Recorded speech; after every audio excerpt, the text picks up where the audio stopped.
আমাদের আজকের অনুষ্ঠানটা 3টি ভাগে ভাগ করা হয়েছে। আমাদের প্রথম ভাগে আমাদের জনাব সিরাজউদ্দিন আল কাদেরী মহোদয় খুব সুন্দরভাবে আপনাদের বর্ণনা দিয়েছে। আমরা ওই সাবজেক্টে যাচ্ছি না। আমি যেহেতু একটি পর্যায়ে আছি, আমি শিক্ষা নিয়ে দু একটা কথা বলে আমার বক্তব্য শেষ করব। বিশেষ করে শিক্ষার্থীদেরকে আমি বারবার বলি, শিক্ষার ক্ষেত্রে যখন তুমি নিজেকে অসহায় মনে করবে, তখন কাজী নজরুল ইসলামের দিকে একবার তাকাবে। এই কাজী নজরুল ইসলাম কোথা থেকে নিজেকে তুলে এনেছে? তিনি রুটির দোকানে রুটির তৈরির কাজ করতেন, পত্রিকা বিক্রি করতেন। সবচাইতে আনকমন একটি কাজ করেছে যে উনি লেটু দলের গান করতেন। এখন যদি বলি যে লেটু দলটা কি, লেটু দল মানে হচ্ছে তখনকার দিনে, আজকে থেকে 100 বছর আগে যখন মেয়েদের ঘর থেকে বের হওয়া সম্ভব হতো না, তখন মঞ্চায়ন হতো নাটক। ওখানে কাজী নজরুল ইসলাম মেয়ে সাজত, তো ছেলেকে মেয়ে সাজে যে উপস্থাপনা করতো ওটাকে বলা হয় লেটু সঙ্গীত দল। ওই কাজী নজরুল ইসলাম টাকার অভাবে এই কাজগুলো করে সে আজকে আমরা কাজী নজরুল ইসলামকে নিয়ে পিএইচডি করতেছি। শিক্ষাক্ষেত্রে যদি কারো কোনো সমস্যা থাকে, আমাদের এনামুল হক সিদ্দিকী ভাই বারবার বলেন কাদেরিয়া সিস্টেম পরিষদ যে কারো শিক্ষা যদি যেখানে আটকে যায়, যেখানে সমাপ্তি হয়, সেখান থেকে কাদেরিয়া সিস্টেম পরিষদ শুরু করবে। সুতরাং যদি কখনো উচ্চশিক্ষায় মাধ্যমিক স্তরে, নিম্ন মাধ্যমিক স্তরে আমাদের অত্র এলাকার কোন শিক্ষার্থী যদি শুধুমাত্র টাকার অভাবে লেখাপড়া বন্ধ হয়, আমাদের চলমান কমিটির সাথে এনামুল হক সিদ্দিকী ভাই থেকে শুরু করে আমরা যারা সাবেক সভাপতি আছি, আমাদের সাথে যোগাযোগ করলে আমরা সেটার ব্যবস্থা করবো ইনশাআল্লাহ। এবং অদ্যবধি পর্যন্ত আমরা আমাদের কাজটা করে যাচ্ছি। বিশেষ করে যারা শিক্ষাক্ষেত্রে থাকে, আমার কাছে 6ষ্ঠ শ্রেণী 2টি ফর্ম এসেছে কাটিহার উচ্চ বিদ্যালয়ের ফর্ম, আপনারা জানেন ইংরেজিতে, আর অন্যান্য আশেপাশের স্কুলের ভর্তি ফর্মটা বাংলায়। তো ইংরেজিতে বিদায় আমার কাছে 2-1টা ফর্ম আসছে আমার এলাকার আশেপাশে। তো ছেলে যখন বলছে বাবার পাশে কি লিখবে, আমি বলছি এখানে যেহেতু উপবৃত্তির সাথে সংশ্লিষ্টতা আছে, তখন ওর বাবা যেটা করে এখনই সেই পেশায় হয় রিক্সা চালায়, হয় কৃষি কাজ করে, এরকম পরিবার যারা ঘরের মধ্যে শিক্ষিত মানুষ নেই, ইংরেজি ফর্মটা পূরণ করতেছে না, ওর পরিবার আসছে। আমি বলছি ছেলেরাও উপবৃত্তি পায়। একটা মাধ্যমিক স্তরে বা নিম্ন মাধ্যমিক স্তরে 40% কোটা হচ্ছে, 40%-এর মধ্যে 30% কোটা হচ্ছে মেয়েদের জন্য, 10% কোটা হচ্ছে ছেলেদের জন্য। এই যদি ওর শিক্ষা কার্যক্রম অব্যাহত চলে, তাহলে 6ষ্ঠ শ্রেণী থেকে শুরু করে প্রথমে 8ম শ্রেণী, পরবর্তীতে 10ম শ্রেণী পর্যন্ত তার উপবৃত্তি কার্যক্রম চালু থাকবে। এবং উপবৃত্তি পেলে কোনো শিক্ষা প্রতিষ্ঠান তার থেকে টিউশন ফি অর্থাৎ বেতন নিতে পারবে না। কারণ একজন উপবৃত্তিধারী শিক্ষার্থীর টাকাটা গভর্নমেন্ট থেকে অর্থাৎ সরকারি থেকে, শিক্ষাবৃত্তি তহবিল থেকে প্রতিষ্ঠানে দেওয়া হয়। সুতরাং এবং তার বই ক্রয়, তার ড্রেস ক্রয়, তার আনুষঙ্গিক যাওয়া আসা সবগুলো খরচের জন্য সরকার প্রতিষ্ঠান বা সন্তানতার একটি ভাতা প্রদান করে শিক্ষার্থীকে। সুতরাং আমি শিক্ষার্থীদেরকে বলবো, যারা মাধ্যমিক অর্থাৎ 6ষ্ঠ থেকে 10ম শ্রেণী তাদের জন্য, যারা নিম্নবিত্ত মধ্যবিত্ত তাদের জন্য, এবং উচ্চ মাধ্যমিকের মধ্যে বলতে একাদশ দ্বাদশ শ্রেণীতে 40% এবং স্নাতক পর্যায়ে ডিগ্রি পর্যন্ত শিক্ষার্থীদেরকে অব্যয়ভাবে পড়ার জন্য বাংলাদেশ সরকার উদ্যোগ হাতে নিয়েছে। হয়তো আমরা অনেকে জানি না, এগুলো সবগুলো অনলাইন কার্যক্রম প্রত্যেকটা শিক্ষা প্রতিষ্ঠানে চালু আছে, সরকারি বেসরকারি। এবং উচ্চ মাধ্যমিক স্তরে 1 বছরে সরকার 6,000 টাকা পর্যন্ত একজন শিক্ষার্থীদেরকে ভাতা দিয়ে থাকে তার বই ক্রয়, যাতায়াত, আসা যাওয়া করার জন্য। সুতরাং এখানে যাতে আমাদের অন্ধ্র এলাকা, আমরা যাতে এই এলাকাকে এখন পর্যন্ত আমাদের হিসেবে 90-95 ভাগ শিক্ষিত রয়েছে, এটা যাতে আমরা অচিরেই 100 ভাগে রূপান্তর করতে পারি, সেজন্য আমাদের যারা বর্তমান জেনারেশন আছে, ওই জেনারেশনকে আমরা লেখাপড়া থেকে বিচ্যুত করতে পারবো না। কারণ একটি কথা আমাদেরকে সবসময় মনে রাখতে হবে যে education is the harmonious development of body, mind and soul. একটি মানুষের পরিপূর্ণ গঠনের জন্য শিক্ষার কোনো বিকল্প নেই। শিক্ষা ছাড়া একটি মানুষ ধরতে গেলে একদম, আমি চট্টগ্রামের গাইয়া কথাই বলবো, সেটা হচ্ছে মান্দার গাছের মতো।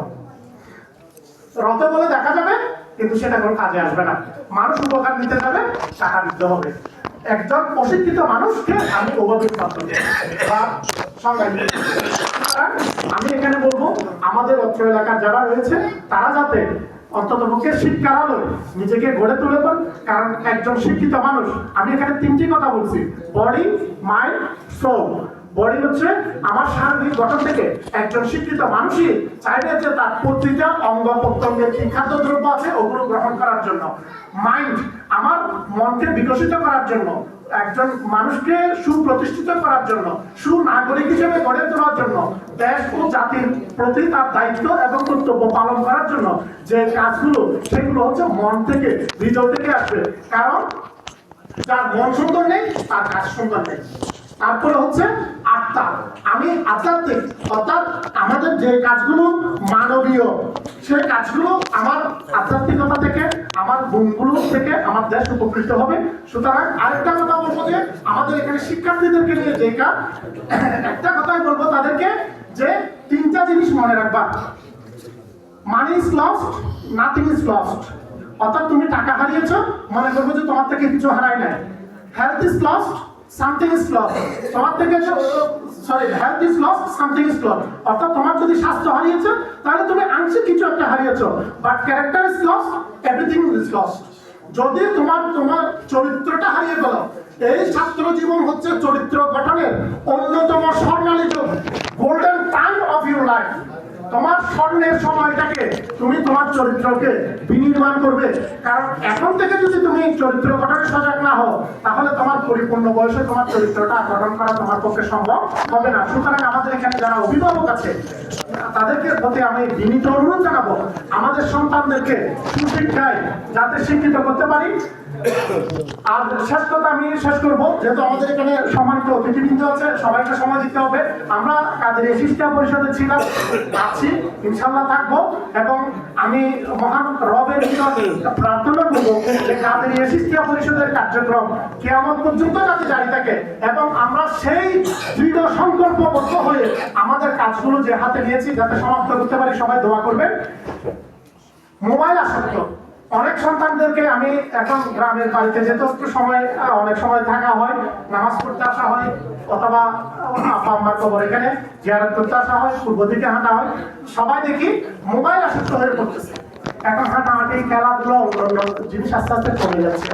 মোবাইলে জি আপনি ৯৯ বার ভালো পাবেন, একবার মাত্র খারাপ পাবেন যদি আমি সেটা আমার মন থেকে খারাপের দিকে যাই। সুতরাং আমি মোবাইল ব্যবহার করতে নিষেধ করবো না, কিন্তু এটা ভালো দিকগুলো দেখে আপনারা মোবাইলে ব্যবহার করবেন। আরেকটা, আমাদের যুব সমাজকে ক্রমে ক্রমে মানে নিস্তেজ করে ফেলতেছে, সেটা হচ্ছে নেশা। আমরা নেশাকে না বলবো, পরিপূর্ণ জীবন গঠন করবে।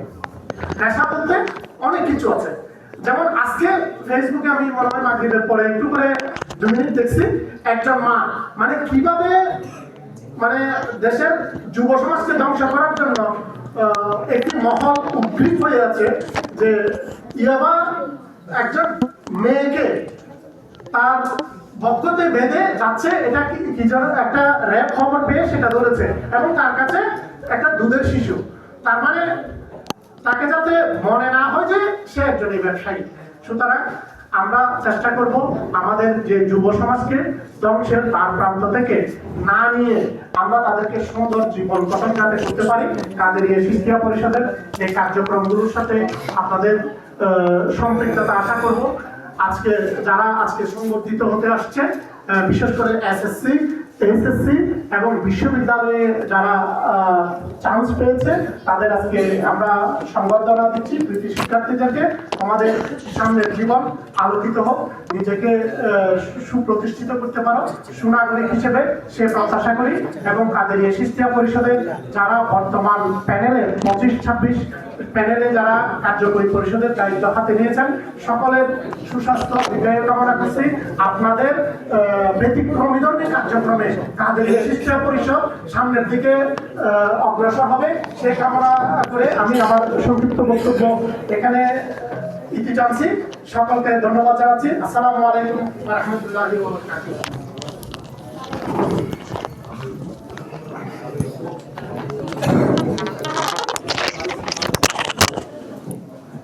মারহাবা মারহাবা। ধন্যবাদ শ্রদ্ধেয় স্যার জনাব মোহাম্মদ নাসিরুল্লাহ। একটা প্রবাদ শুনছিলাম, dream big, stay focused and never give up, your time will come. অত স্বপ্ন দেখুন, বড় স্বপ্ন দেখুন, কাজে মনোযোগটা দিন এবং কখনো হাল ছাড়বেন না, আপনার সময় আসবে। এই ধরনের অনুপ্রেরণা পেয়ে আমরা আজকে যে আমাদের মাদ্রাসার পাশে একটা ভবন করতে যাচ্ছি, যার অনুপ্রেরণা পেয়ে আমরা এই ভবনটা মোটামুটি উপরে তুলতে পারতেছি। এবং যিনি এই ভবনের প্রথম অনুদান দিয়েছিলেন, বিশেষ করে আমাদের অনুপ্রেরণা বলা যায়, আজকের অনুষ্ঠানের সম্মানিত প্রধান অতিথি, অত্র এলাকার কৃতি সন্তান, বিশিষ্ট চিকিৎসক ও সমাজসেবক, ডক্টর হসপিটাল ও ডক্টরস ল্যাবের সম্মানিত চেয়ারম্যান জনাব ডাক্তার মোহাম্মদ নিজাম মোর্শেদ চৌধুরী আজ আমাদের মাঝে উপস্থিত হয়েছেন। ওনাকে আমি আজকের অনুষ্ঠানের প্রধান অতিথির আসন গ্রহণ করার জন্য অনুরোধ জানাচ্ছি। এই পর্যায়ে আপনাদের সম্মুখে বক্তব্য নিয়ে আসবেন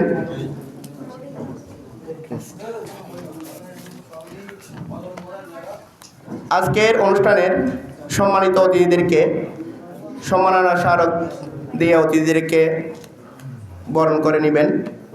প্রথমে আজকের অনুষ্ঠানের সম্মানিত প্রধান অতিথি জনাব ডাক্তার মোহাম্মদ নিজাম মোর্শেদ চৌধুরীকে সম্মাননা স্মারক প্রদান করবেন কাদেরিয়া চিশতিয়া পরিষদের নবগঠিত কার্যকরী পরিষদের সহসভাপতি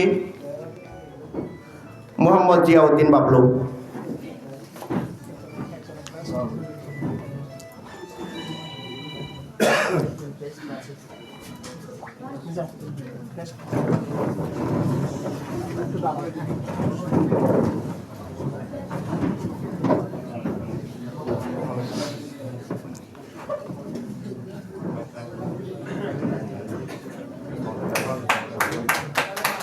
মারহাবা মারহাবা, তাহলে মারহাবা বলবেন, সবাই মারহাবা বলবেন। ধন্যবাদ। আজকের অনুষ্ঠানের সম্মানিত উদ্বোধক জনাব মোহাম্মদ শফিউল আজম চেয়ারম্যানকে সম্মাননা স্মারক প্রদান করবেন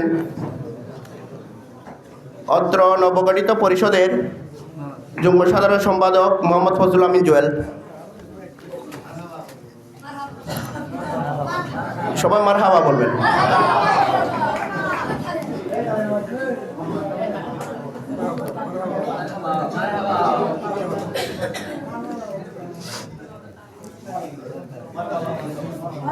আজকের অনুষ্ঠানের সম্মানিত বিশেষ অতিথি জনাব সেনওয়ারা বেগম ১ নং ফরহাদাবাদ ইউনিয়নের প্যানেল চেয়ারম্যানকে সম্মাননা স্মারক প্রদান করবেন মৌলানা মোহাম্মদ হুসাইন, সহসভাপতি নবগঠিত কার্যকরী পরিষদ।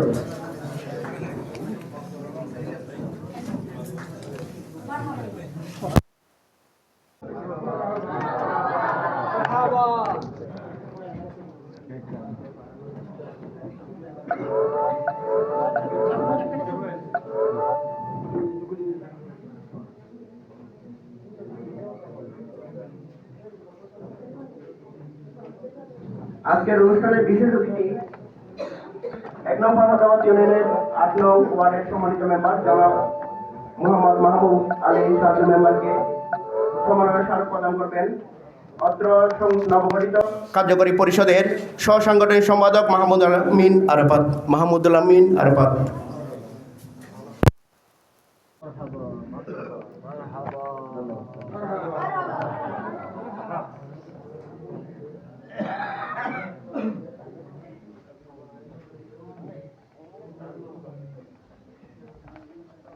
আজকের অনুষ্ঠানের প্রধান বক্তা চট্টগ্রাম বিশ্ববিদ্যালয়ের যোগাযোগ ও সাংবাদিকতা বিভাগের সম্মানিত প্রভাষক জনাব মোহাম্মদ আতিকুল্লাহকে সম্মাননা স্মারক প্রদান করবেন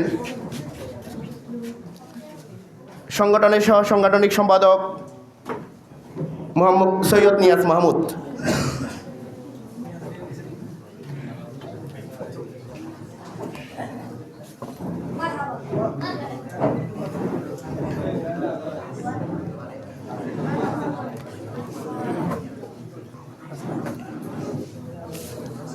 কাদিরিয়া চিশতিয়া পরিষদের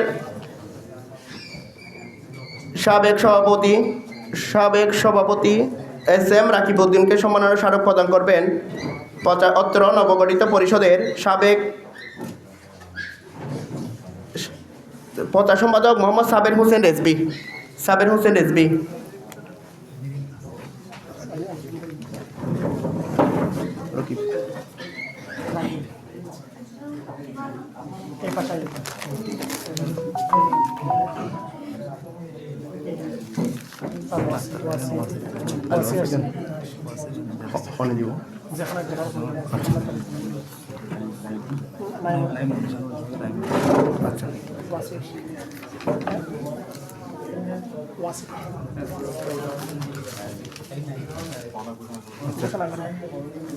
অত্র এলাকার কৃতি সন্তান যিনি সদ্য MBBS পাশ করে উত্তীর্ণ হয়েছেন, ডাক্তারি পেশায় উত্তীর্ণ হয়েছেন, সম্মাননা স্মারক প্রদান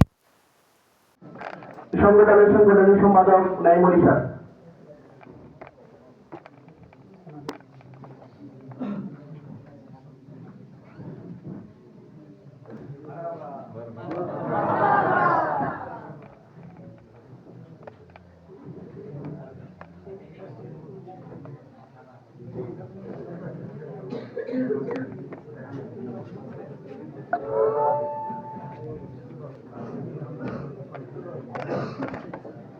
ধন্যবাদ। এই পর্যায়ে বক্তব্য রাখার জন্য অনুরোধ জানাচ্ছি আজকের অনুষ্ঠানের সম্মানিত প্রধান বক্তা, চট্টগ্রাম বিশ্ববিদ্যালয়ের যোগাযোগ ও সাংবাদিকতা বিভাগের সম্মানিত প্রভাষক জনাব মোহাম্মদ আতিকুল্লাহ। আউযু বিল্লাহি মিনাশ শাইতানির রাজিম। বিসমিল্লাহির রহমানির রহিম। কাদিরিয়া চিশতিয়া পরিষদ আয়োজিত আজকের যে অনুষ্ঠান, 3টি অনুষ্ঠান এখানে একসাথে আয়োজিত হচ্ছে। প্রথম হচ্ছে পবিত্র উরুজ শরীফ স্মরণে আলোচনা, কৃতি শিক্ষার্থী সংবর্ধনা এবং নবনির্বাচিত কার্যকরী পরিষদের যে অভিষেক অনুষ্ঠান। তো প্রথমেই আমি অভিনন্দন জানাই যারা এই নবনির্বাচিত কমিটিতে আছেন তাদেরকে। আশা করছি আপনারা এই সংগঠনকে এগিয়ে নিয়ে যাবেন। আমি আসলে এখানে অনেক আলোচনা হয়েছে, আমাদের খতিব সাহেব উরুজ শরীফ নিয়ে দীর্ঘ আলোচনা করেছেন, আমি সেই জায়গাতে আলোচনা করব না। আমি দুটো বিষয় নিয়ে কথা বলবো। একটা হচ্ছে কৃতি শিক্ষার্থীদের জন্য আমার উদ্দেশ্যে কিছু কথা থাকবে, বা এখানে যারা শিক্ষার্থী আছেন তাদের জন্য। আর আরেকটা হচ্ছে যে কাদিরিয়া চিশতিয়া পরিষদের যে জনকল্যাণমূলক কাজ আছে, সেই দুটো বিষয় নিয়ে আমি ছোট করে আলোচনা করব। প্রথম বিষয়টি হচ্ছে যে আমার জীবনের একটি ঘটনা আমার মনে হয় আপনাদের সবার জন্য এখান থেকে হয়তোবা কিছু জানার বা উপলব্ধি করার সুযোগ হতে পারে। তো আমি কুমিল্লায় আমার বাড়ি, আমি চট্টগ্রামে জামে আহমদিয়া সুন্নিয়া কামিল মাদ্রাসায় পড়াশোনা করেছি ক্লাস 6 থেকে।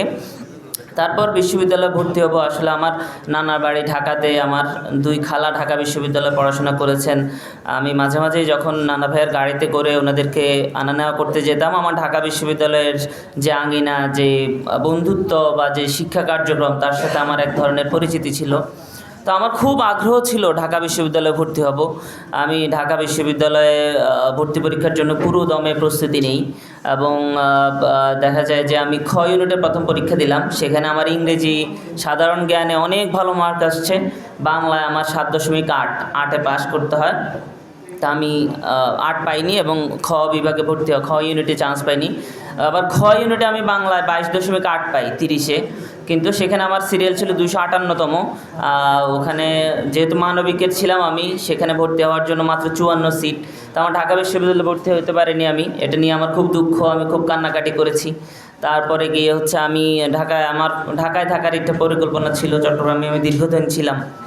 তো আমি ঢাকার একটা প্রাইভেট বিশ্ববিদ্যালয়ে ভর্তি হবে বলে আমি ঠিক করি।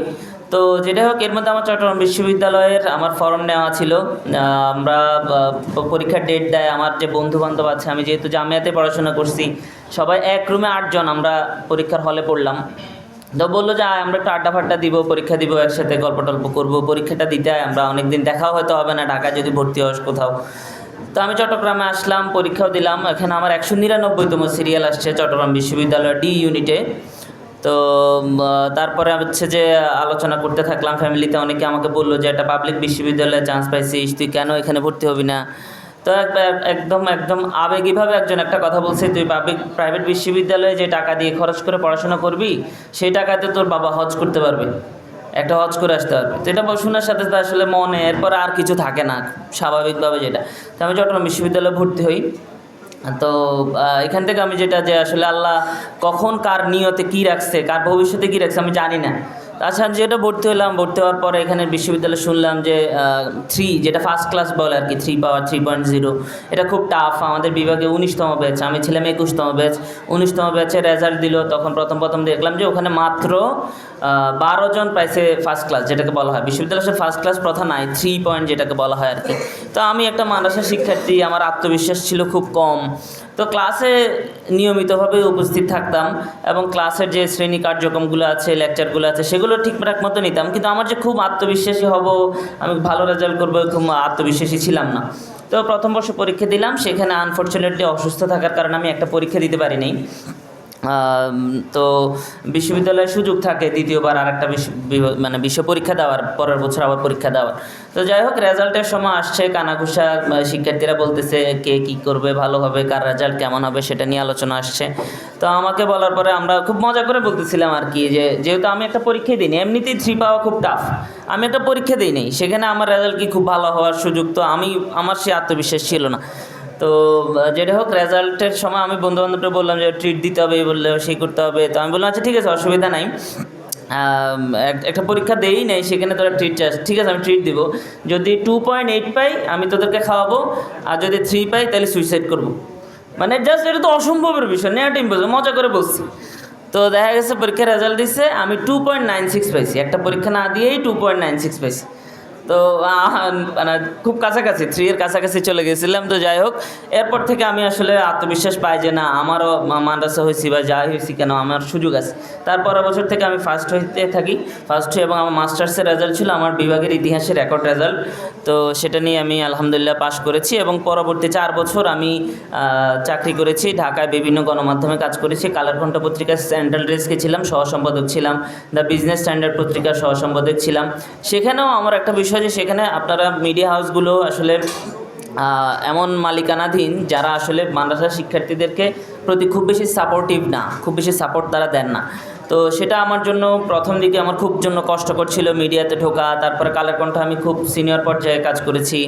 এমন হয়েছে বিজনেস স্ট্যান্ডার্ডে আমি 2022 সালে পরীক্ষা দিয়েছি, তারা আমাকে নেয়নি। আমি যতটুকু জেনেছি যে আসলে মাদ্রাসা সংক্রান্ত বিষয়গুলোকেই তারা সুযোগ। তো কালার কণ্ঠে আমি কাজ করতাম। কালার কণ্ঠে আমার ব্যাক পেজে অনেকগুলো ফিচার স্টোরি লেখা আসছে, আমার মতামত লেখা আসছে, বাই নেম, মানে যেখানে আমার পরিচিতি দেওয়া থাকে এমন বাই নেম অনেক লেখা আসছে। সেই লেখাগুলোর কারণে আসলে আমার অন্যান্য গণমাধ্যমগুলো আমাকে সুযোগ দেয়। বিজনেস স্ট্যান্ডার্ড যে গণমাধ্যম আমাকে নেয় নাই, সে গণমাধ্যম পরে আমাকে স্যালারি 1.5 গুণ স্যালারি দিয়ে আমাকে সপ্তাহে 5 দিন অফিস, তার মধ্যে আমি যতদিন মন চাই আমি হোম অফিস করতে পারবো এমন সুযোগ সুবিধা দিয়ে আমাকে তারা রিক্রুট করে। বিশ্ববিদ্যালয়ের শিক্ষক হওয়ার আগে আমি 5 মাস দ্য বিজনেস স্ট্যান্ডার্ডে ছিলাম। তো তারপর বিশ্ববিদ্যালয়ে আসি। তো আমার এখানে এই মোদ্দা কথা বলার কারণ হচ্ছে দুটো বিষয়। একটা হচ্ছে যে আমরা জানি না আল্লাহ কোথায় রাখছে। আমি চট্টগ্রাম বিশ্ববিদ্যালয়ে ভর্তি হতে চাইনি, আমি চট্টগ্রামেই ভর্তি হতে চাইনি, আমি ঢাকায় একটা প্রাইভেট ইউনিভার্সিটিতে পড়বো বা বাইরে যাবো, এই ধরনের পরিকল্পনা ছিল, যেটা উপরওয়ালা লিখে রাখছে আমাকে সম্মানিত করবো। আমি এই যে এখানে আসছি, আপনারা যতটুকু আমাকে স্নেহ করতেছেন বা সম্মান দিচ্ছেন, এটা যে আমি পাবো, এটা কিন্তু এটা উপরওয়ালা ঠিক করে রাখছে। আমি কিন্তু এটা কি করি নাই, আমি নিয়ত করছি আরেকটা, বা আমি চিন্তা করছি একটা। আল্লাহ বলছে যে আল্লাহ আমাকে অন্যভাবে সম্মানিত করবেন, এবং তিনি সেটা করেছেন। আর একটা বিষয় হচ্ছে আপনারা কনফিডেন্স হারাবেন না কোনো দিন। আমি যদি প্রথমে আত্মবিশ্বাস থাকতো, আমি নিশ্চয়ই আরও ভালো করতাম প্রথম বর্ষে। তা আমি চাইবো যে আপনারা শিক্ষার্থীরা যারা আছেন, আপনারা কনফিডেন্স নিয়েই যান যে আপনি পারবেন। আপনি যেখান থেকে যান, যে গ্রাম থেকে যান, আপনি যেই শিক্ষা প্রতিষ্ঠান থেকে যান, যে আপনি মাদ্রাসা থেকে যান বা যেই জায়গাগুলো থেকে যান, আপনারা আত্মবিশ্বাসী হবেন। তো আমি চাই যে আপনারা যখনই বিশ্ববিদ্যালয়ে যান বা অন্য যে কোনো জায়গায় যান, আপনারা সে আত্মবিশ্বাস নিয়ে যাবেন যে আমরা কিছু একটা করতে পারবো। আর আমার কাছে এখন একটা পর্যবেক্ষণ সেটা হচ্ছে যে বাংলাদেশের যদি শিক্ষা দিয়ে সাফল্য অর্জন করতে হয়, তাহলে আপনাকে অনেক ভালো শিক্ষিত হইতে হবে। মানে যদি আপনি শিক্ষা খাতের চেষ্টা করেন যে আমি অনার্স মাস্টার্স করব, আমি ভালো কিছু করব, তাহলে আপনাকে অনেক বেশি ভালো পড়াশোনা পড়াশোনা করতে হবে। আর যদি আপনি মাঝামাঝি মানে পড়বেন, কোনো রকম অনার্স কমপ্লিট করবেন, আপনি 5-6 বছর 10 বছর পড়াশোনা করে এমন একটা জায়গায় যাবেন যে আপনি হয়তো 10,000 টাকা, 15,000 টাকা, 20,000 টাকা টাকতে ঢুকছেন, যেটা আপনার এর আগেই কেউ যেটা এসএসসি পাস করছে বা ইন্টার পাস করছে, সেখান থেকে কাজ করতে করতে করতে করতে দেখা যাবে সে আপনার সিনিয়র হবে, আপনি তার জুনিয়র পর্যায়ে থাকতে পারেন। তো আপনি যদি পড়াশোনা করেন, আপনি অনেক ভালো করে পড়াশোনা করবেন, ম্যাজিস্ট্রেট হবেন, আপনি পুলিশে জয়েন করবেন বা অডিট ক্যাডারে যাবেন, আপনি বিসিএস ক্যাডার হন বা জুডিশিয়ারিতে যান, যেখানেই যান, আপনি যদি আপনার মনে হয় যে আপনি পড়াশোনা করবেন, আপনি অনেক ভালোভাবে পড়াশোনা করেন যাতে আপনি সর্বোচ্চ পর্যায়ে যেতে পারেন, মানে মিড লেভেলের পড়াশোনাটা যাতে না হয়, এবং খুব ভালোভাবে পড়বেন। যদি মাঝ পর্যায়েরই হয়, সেক্ষেত্রে আপনি টেকনোলজিক্যালি সাউন্ড হন। মানে প্রযুক্তি এখন আপনাকে ঘরে বসে কাজ করার সুযোগ দিচ্ছে, ফ্রিল্যান্সিং করার সুযোগ দিচ্ছে, আপনাকে ভিডিও এডিটিংয়ের অনেক সুযোগ আসে, আপনি নিজেই ইউটিউব চ্যানেল রান করতে পারেন, ফেসবুক, সেখান থেকে আয় করার সুযোগ আছে। তো আপনারা যদি হয় এই জিনিসটাই। আর এখানে জনকল্যাণমূলক যে কাজের কথা বললাম, আমার একটা লেখা আছে, করোনায় দৃশ্যমান স্বেচ্ছাসেবার শক্তি, আমার পত্রিকা একটা লেখা আছে, আপনারা ওটা চাইলে দেখে নিতে পারেন। সেটাই আমার কাজ করার সুযোগ হয়েছে। করোনা আমাদেরকে দেখিয়েছে যে স্বেচ্ছাসেবা আসলে জনকল্যাণকে কোন জায়গায় নিয়ে যেতে পারে, মানুষকে, মানুষের সেবাকে কী পর্যায়ে মানুষ গ্রহণ করে, কতটুকু আন্তরিকতা মানুষ সমাজকে পরিবর্তন করতে পারে, সেটা আমরা করোনা দেখেছি বা অন্যান্য জনকল্যাণমূলক কাজে দেখেছি। গাউসিয়া কমিটির কথা যদি আমরা বলি, যে গাউসিয়া কমিটি যে সীতাকুণ্ডের যে দুর্ঘটনার পরে, বিস্ফোরণের পরে সবচেয়ে বেশি হতাহতদেরকে সাহায্য করেছে গাউসিয়া কমিটি। তো এবং আমি এই দিশারি আপনাদের যে বইটা আছে, আমি এখানে দেখলাম এবং খুব মুগ্ধ হয়ে জিনিসগুলো দেখলাম যে আসলে এই সমাজের উন্নয়নের জন্য আপনারা আসলে যথেষ্ট কাজ করে যাচ্ছেন। রাসূল সাল্লাল্লাহু আলাইহি সাল্লামের একটা হাদিস আছে, ইবদা বিমান তাউল, তিনি বলেছেন তোমরা তাদের কাছ থেকে শুরু করো যাদের ভরণ পোষণ তুমি দাও, মানে পরিবারের কাছ থেকে জনকল্যাণমূলক কাজে শুরু করতে বলছেন। আপনারাও এখানে ঠিক নিজের পরিবার বা নিজের এলাকা, প্রথম পরিবার, তারপর এলাকা, তারপর সমাজ, তারপর আস্তে আস্তে করে বৃহত্তর পর্যায়ে কাজ করার কথা বলছে। যারা এই জায়গায় নিজের পরিবার থেকে যে জনকল্যাণমূলক শিক্ষা আপনারা পেয়ে আসছেন, এটা আপনার রাষ্ট্রের জন্যই একটা বড় ধরনের সম্পদ হয়ে উঠবেন, সেটা বিশ্বাস করি। আসলে এই স্যার আসলে মোবাইল সংক্রান্ত একটা কথা বললেন যে মোবাইল আমাদের আসক্তি, আমাদেরকে খুব হতাশার পর্যায়ে নিয়ে যায়। খুব সেই জিনিসটা নিয়ে আমি একটু ছোটো করে, যেহেতু আমি গণমাধ্যমে শিক্ষকতাই করি বা শিক্ষার্থীও বলা যায়, তো এখানে আমরা মোবাইল আমাদেরকে সমাজ থেকে এক ধরনের বিচ্ছিন্নতার দিকে ঠেলে। আমি বিষয়টা ব্যাখ্যা করি কীভাবে। মনে করেন আমাদের যে সোশ্যাল মিডিয়ায় যে কন্টেন্টগুলো আছে, যে ধরেন আমরা নাটক বলি বা সিনেমাগুলি, আমাদের সমাজের বেশিরভাগ মানুষ যে জায়গাটাতে পৌঁছাতে চায়, সেই জিনিসটা আমাদেরকে মোবাইল দেখায়। মনে করেন হচ্ছে আমাদেরকে ডিজায়ার তৈরি করে, আমাদেরকে চাহিদা তৈরি করে, কনজিউমার হিসেবে আমাদের ভোক্তা বানায় আমাদেরকে ধরেন আমাদেরকে মিডিয়াতে দেখায় যে একটা মানুষ সমাজে বসবাস করে, যার হচ্ছে ফ্ল্যাটে থাকে অথবা এমন কোনো কলেজে পড়ে, পশ লাইফস্টাইলটা আমাদেরকে দেখায়। তো আমরা যেটা করি যে গণমাধ্যম যখন আমরা বেশিরভাগ দেখি, তো দেখে আমরা যেটা শিখি যে আমাদের চাহিদা তৈরি হয়। ধরেন আমার একটা খুব সাধারণ একটা ঘড়ি আছে, আমার মনে হয় আমি একটা রোলেক্স নেই। আমার একটা সাধারণ একটা মোবাইল আছে, আমার ইচ্ছা হয় যে আমি একটা আইফোন নিব। যার একটা বাইক আছে, তার মনে হয় একটা গাড়ি নেই। তো আমাদেরকে যেটা প্রয়োজন নাই, আমাদেরকে কৃত্রিম একটা চাহিদা আমাদেরকে তৈরি করে। তো আমরা কী করি, অর্থের পেছনে ছুটতে থাকি যে আমাদের আরও বেশি ইনকাম করতে হবে, আমার একটা ডুপ্লেক্স বাড়ি দরকার, আমার একটা সুইমিং পুল হলে আরেকটু বেটার হয়। তো এভাবে ছুটতে ছুটতে যেটা হয়, আমরা মানুষের সমাজ থেকে বিচ্ছিন্ন হয়ে পড়ি। আমি জানি না, আমার পাশের ঘরের মানুষ মারা গেলে 2 দিন পর শহরে এখন গন্ধ যখন ছুটে, তখন মানুষ কী পায় যে তার প্রতিবেশী মারা গেছে। মানুষ এতটাই বিচ্ছিন্ন হয়ে গেছে সমাজ থেকে। তারপর হয়ে গেছে যে এখন আমাদের পরিবার থেকে আমরা নিউক্লিয়ার ফ্যামিলি হয়ে গেছি, যে আমরা মা বাবা এক জায়গায় থাকে, সন্তান থাকে আরেক জায়গায়। তো দেখা গেছে পরিবার থেকে বিচ্ছিন্ন, আমরা আলাদা থাকি। আবার আমরা যে পরিবারে থাকি, যে সন্তানের সাথে থাকি, সেখান থেকেও আমরা এক ধরনের বিচ্ছিন্নতায় থাকি। কীভাবে বিচ্ছিন্নতায় থাকি? আপনি যেহেতু কাজের পেছনে ছোটেন, আপনাকে বলে যে আপনি যদি আজকে 6 দিন খুব ভালো কাজ করেন, প্রেজেন্টেশনটা ভালো দেন, এই প্রজেক্টটা ভালো রান করেন, তাহলে আপনাকে 1 বছর পর প্রমোশন দেওয়া হবে। তা আপনি কী করেন? কাজের পেছনে ছুটতে থাকেন। এবং এভাবে দেখা যায় কি যে আপনি আপনার পরিবারকে সময় দিতে পারেন না, এবং আপনি শুক্রবার হলে ঘুমান। তো এই যে আমরা পরিবারের সাথে থাকি, যে ছোট পরিবারের সাথে থাকি, সেই ছোট পরিবারকেও কিন্তু আমরা আসলে কি করতে পারি না, খুব বেশি সময় দিতে পারি না। আবার দেখা গেছে কি যে আমরা এই নিজের কাছ থেকে বিচ্ছিন্ন থাকি। কীভাবে? মনে করেন আপনি বই পড়তে পছন্দ করেন, অথবা আপনি ঘুরতে পছন্দ করেন, আপনার কবিতা আবৃত্তি পছন্দ, কিন্তু আপনি দেখা গেছে কি যে এই জিনিসগুলো আমাদেরকে আপনার নিজের কাছ থেকে নিজের সেলফের কাছ থেকে, নিজের আত্ম যে জায়গাগুলো আছে, সেই জায়গাগুলো থেকেও আপনাকে কি করে, বিচ্ছিন্ন করে তোলে। এই কনজিউমার সোসাইটি আমাদেরকে ভোক্তা প্রবণ করে তোলে। তো আমাদেরকে এই জিনিসগুলো থেকে দূর করার জন্য সবচেয়ে বড় জিনিস যেটা, সেটা হচ্ছে জনকল্যাণ। জনকল্যাণমূলক কাজ আপনাকে মাটিতে নামায়, আপনাকে মানুষের সাথে মিশতে শেখায়, আপনাকে এই যে সামাজিক যে সংগঠনগুলো আছে, আপনি ধরেন মনে করেন করোনা আপনি সেবা দিচ্ছেন, অক্সিজেন সেবা দিচ্ছেন, আপনি করোনা রেজিস্ট্রেশন ফি করে আপনি মানুষের কাছে গিয়েছেন, মানুষের সাথে মিশছেন। আপনি আরও যদি জনকল্যাণমূলক কাজ করেন, যার মেয়ের বিয়ে হচ্ছে না তাকে আপনি সহায়তা করছেন, আপনি তার জন্য অর্থ যে সংগ্রহ করতে গেছেন, তাহলে আপনাকে কি করতে হচ্ছে, সমাজের যারা বিত্তশালী মানুষ আছেন, যারা সহায়তা করে, তাদেরকে আপনি যে গরিব যে অসচ্ছল একটা পরিবার আছে তার কাছে এক ধরনের কানেক্ট করায় নিচ্ছেন। তো আপনি সামাজিক সার্বিক উন্নয়নের জন্য আপনি যে বিচ্ছিন্নতা, সেই বিচ্ছিন্নতা থেকে দূর করার জন্য আপনার এই জনকল্যাণমূলক কাজ আপনাকে সহায়তা করবে। আর যে নাম এখানে যে কাদেরিয়া চিশতিয়া পরিষদ, যে দুটো নাম কাদেরিয়া চিশতিয়া, এই নামের ভার কিন্তু অনেক। তো আপনারা এই নামের ভার সবসময় বজায় রাখবেন, জনকল্যাণমূলক কাজে অংশগ্রহণ করবেন, শিক্ষায় উৎসাহ দিবেন। সবার প্রতি এটাই আমার কামনা। সবাইকে ধন্যবাদ। আসসালামু আলাইকুম।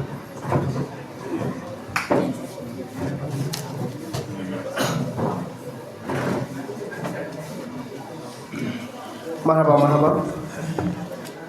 এই পর্যায়ে শুভেচ্ছা বক্তব্য রাখার জন্য অনুরোধ জানাচ্ছি সম্প্রতি অনুষ্ঠিতব্য চট্টগ্রাম বিশ্ববিদ্যালয় ভর্তি পরীক্ষায় ক ইউনিটে মেধা তালিকায় স্থান পাওয়া কাদেরিয়া চিশতিয়া পরিষদের শিক্ষার্থী কাদেরিয়া চিশতিয়া পরিষদের সাহিত্য ও সাংস্কৃতিক সম্পাদক মোহাম্মদ জোনায়েদ হোসেন ইমন। মোহাম্মদ জোনায়েদ হোসেন ইমনকে শুভেচ্ছা বক্তব্য রাখার জন্য অনুরোধ জানাচ্ছি।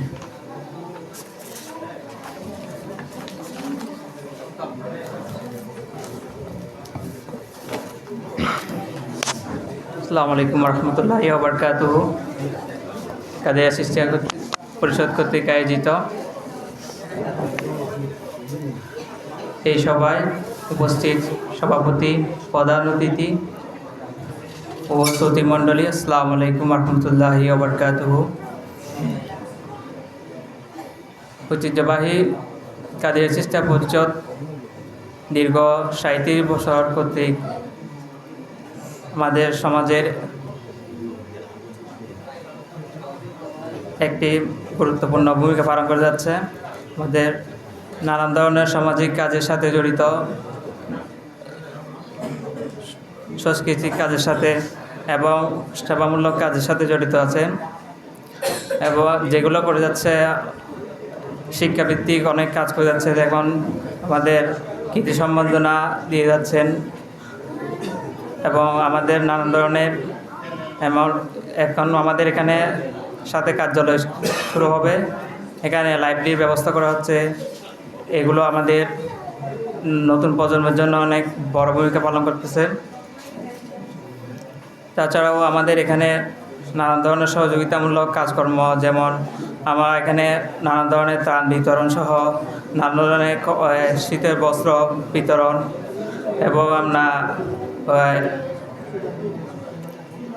রমজানের সময় আমাদের ইফতার সামগ্রী বিতরণ, ইফতার মাহফিল সহ নানান ধরনের বিতরণ। বিশেষ করে আমাদের এখানে যে বছরের প্রতি একবার যে বড় একটা মাহফিল করা হয় এখানে অনেক বড় করে, সেটা আমাদের স্মরণীয় হয়ে থাকে।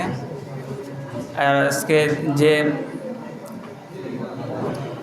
আমাদের নবগঠিত পরিষদ, আমাদের যে দায়িত্ব দেওয়া হচ্ছে আমরা যেন সামগ্রিকভাবে পালন করতে পারি, এই কামনা করে আমার খুব এখানে স্থাপন করছি। আসসালামু আলাইকুম। ধন্যবাদ। এই পর্যায়ে শুভেচ্ছা বক্তব্য রাখার জন্য অনুরোধ জানাচ্ছি সম্প্রতি ডাক্তারি পেশায় নিয়োজিত অত্র সংগঠনের কর্মকর্তা ডাক্তার আল ওয়াসি।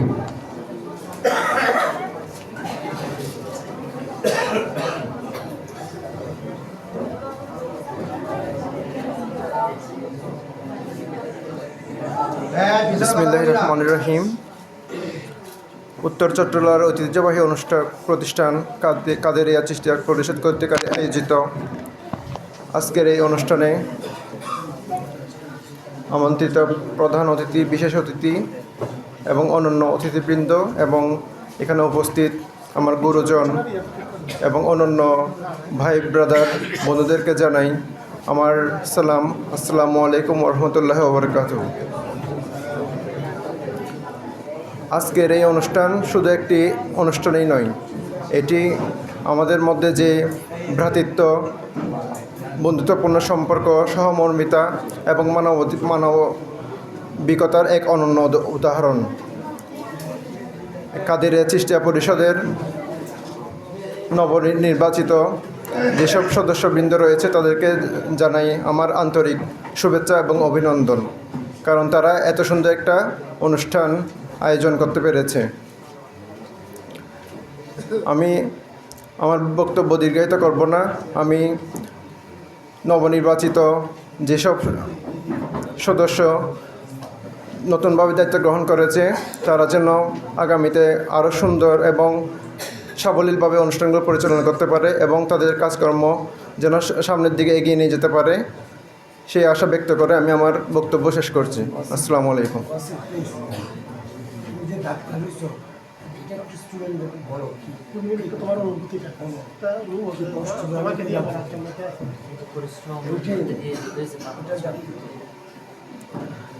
আসলে ডাক্তারি পড়ালেখা আসলে অনেক কঠিন, মানে এটা সারা জীবনেই হচ্ছে পড়ালেখার মধ্যেই থাকতে হয় এবং এটা হচ্ছে সবসময় সততা, ধৈর্য, নিষ্ঠা এবং আপনাকে হচ্ছে সবসময় পড়ালেখার মধ্যে থাকতে হবে মোটামুটি, এটাই।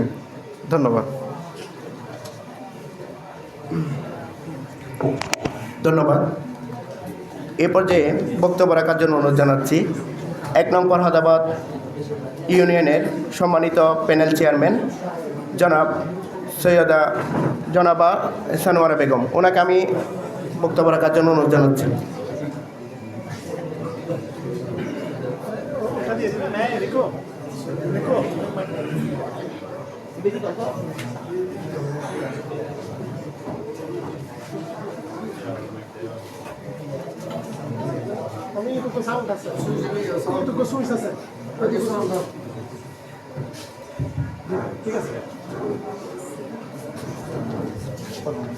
أعوذ بالله من الشيطان الرجيم بسم الله الرحمن الرحيم চট্টগ্রাম 1 নং ফরহাদাবাদ ইউনিয়নের শহীদ কোম্পানি হল ঐতিহ্যবাহী কাদেরিয়া পরিষদ ধর্মীয় সামাজিক প্রতিষ্ঠান কাদেরিয়া চিশতিয়া পরিষদের ব্যবস্থাপনায় আয়োজিত আজকের কৃষি শিক্ষার্থী সংবর্ধনা ও পবিত্র শরীর বিতরণের আলোচনা নবনির্বাচিত কার্যকরী পরিষদের অভিষেক অনুষ্ঠানে উপস্থিত আছেন, মঞ্চ উপস্থিত আছেন প্রধান অতিথি, বিশেষ অতিথি ও আমার সম্মানিত চেয়ারম্যান সাহেব ও আরও উপস্থিত আছেন আমার 8 নং ওয়ার্ডের সম্মানিত মেম্বার, উপস্থিত আছেন আমার বড় ভাই ডাক্তার মোহাম্মদ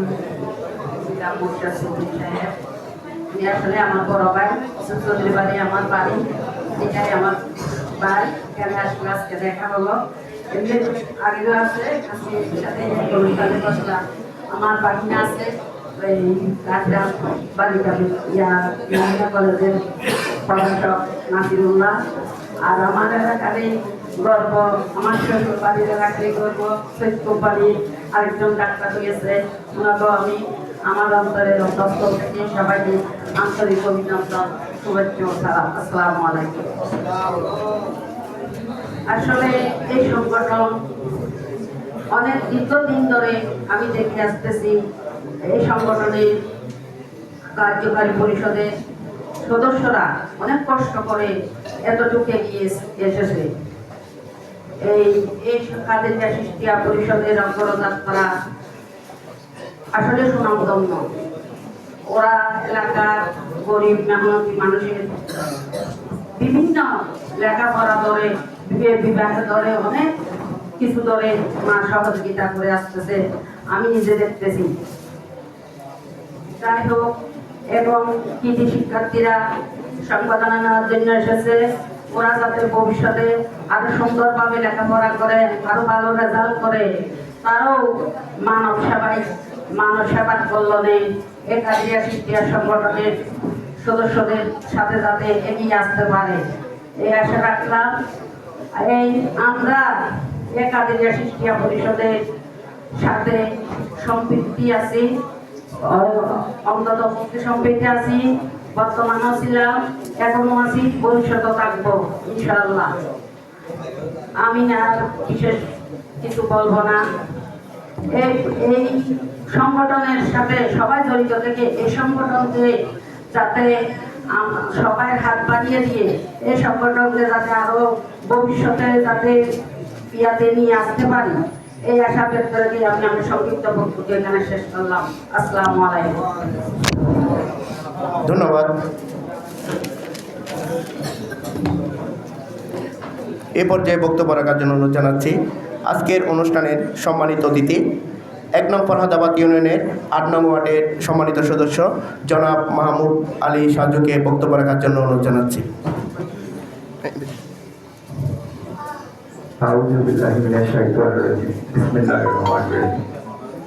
আমি প্রথমেই ক্ষমা চেয়ে নিচ্ছি, আজকে 2 দিন ধরে আমি ওই বেশ অসুস্থ ছিলাম, গলাটাও বসে গেছে, তাই সবাই ক্ষমা সুন্দর দৃষ্টিতে দেখবেন।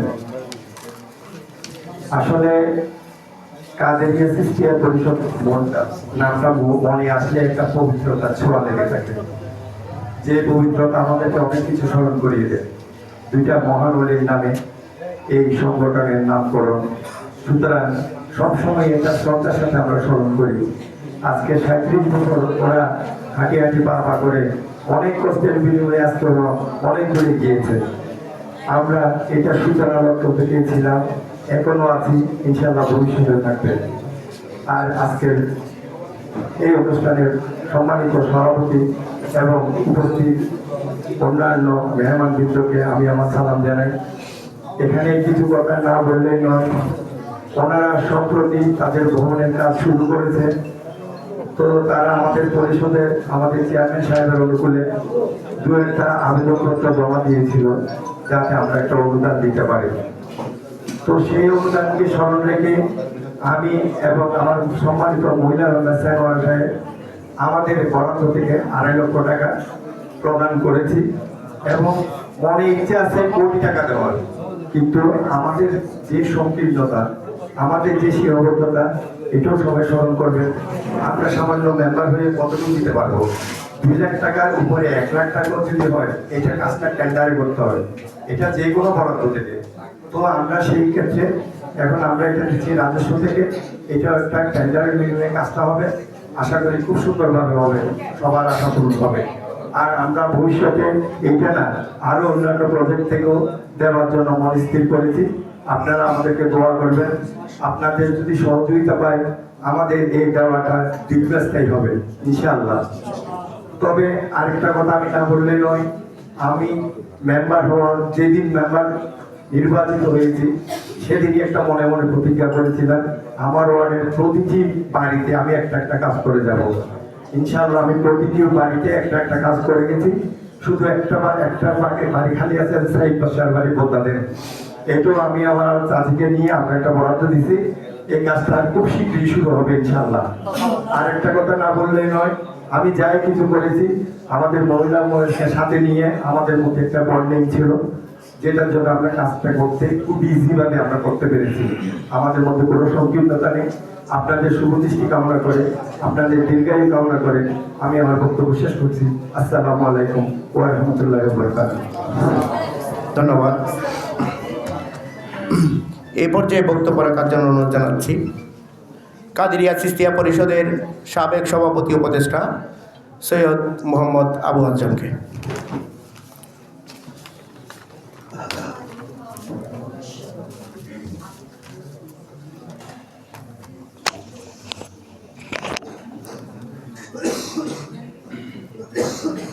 জেগে উঠো বীর সেনানী ভোরের পাখিরা, তাকিয়ে দেখো মুদের গৌরব নেই চিনিয়ে কারা। কেবা মুদের সংস্কৃতিতে ছাড়ে দুম্র জাল, জিমিয়ে রলা আর হবে না, ধরতে হবে হাল। ও কাননের ফুলকলিরা ফুটতে হবে এবার, উগ্রগন্ধ আসছে তেড়ে সুবাস ছাড়ো তোমার।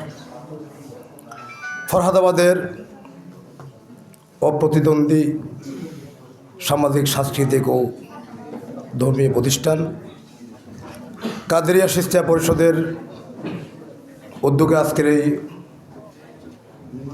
মহতী অনুষ্ঠানের প্রিয় সভাপতি, উপস্থিত প্রধান অতিথি, সম্মানিত বিশেষ অতিথি, জনপ্রতিনিধিবৃন্দ,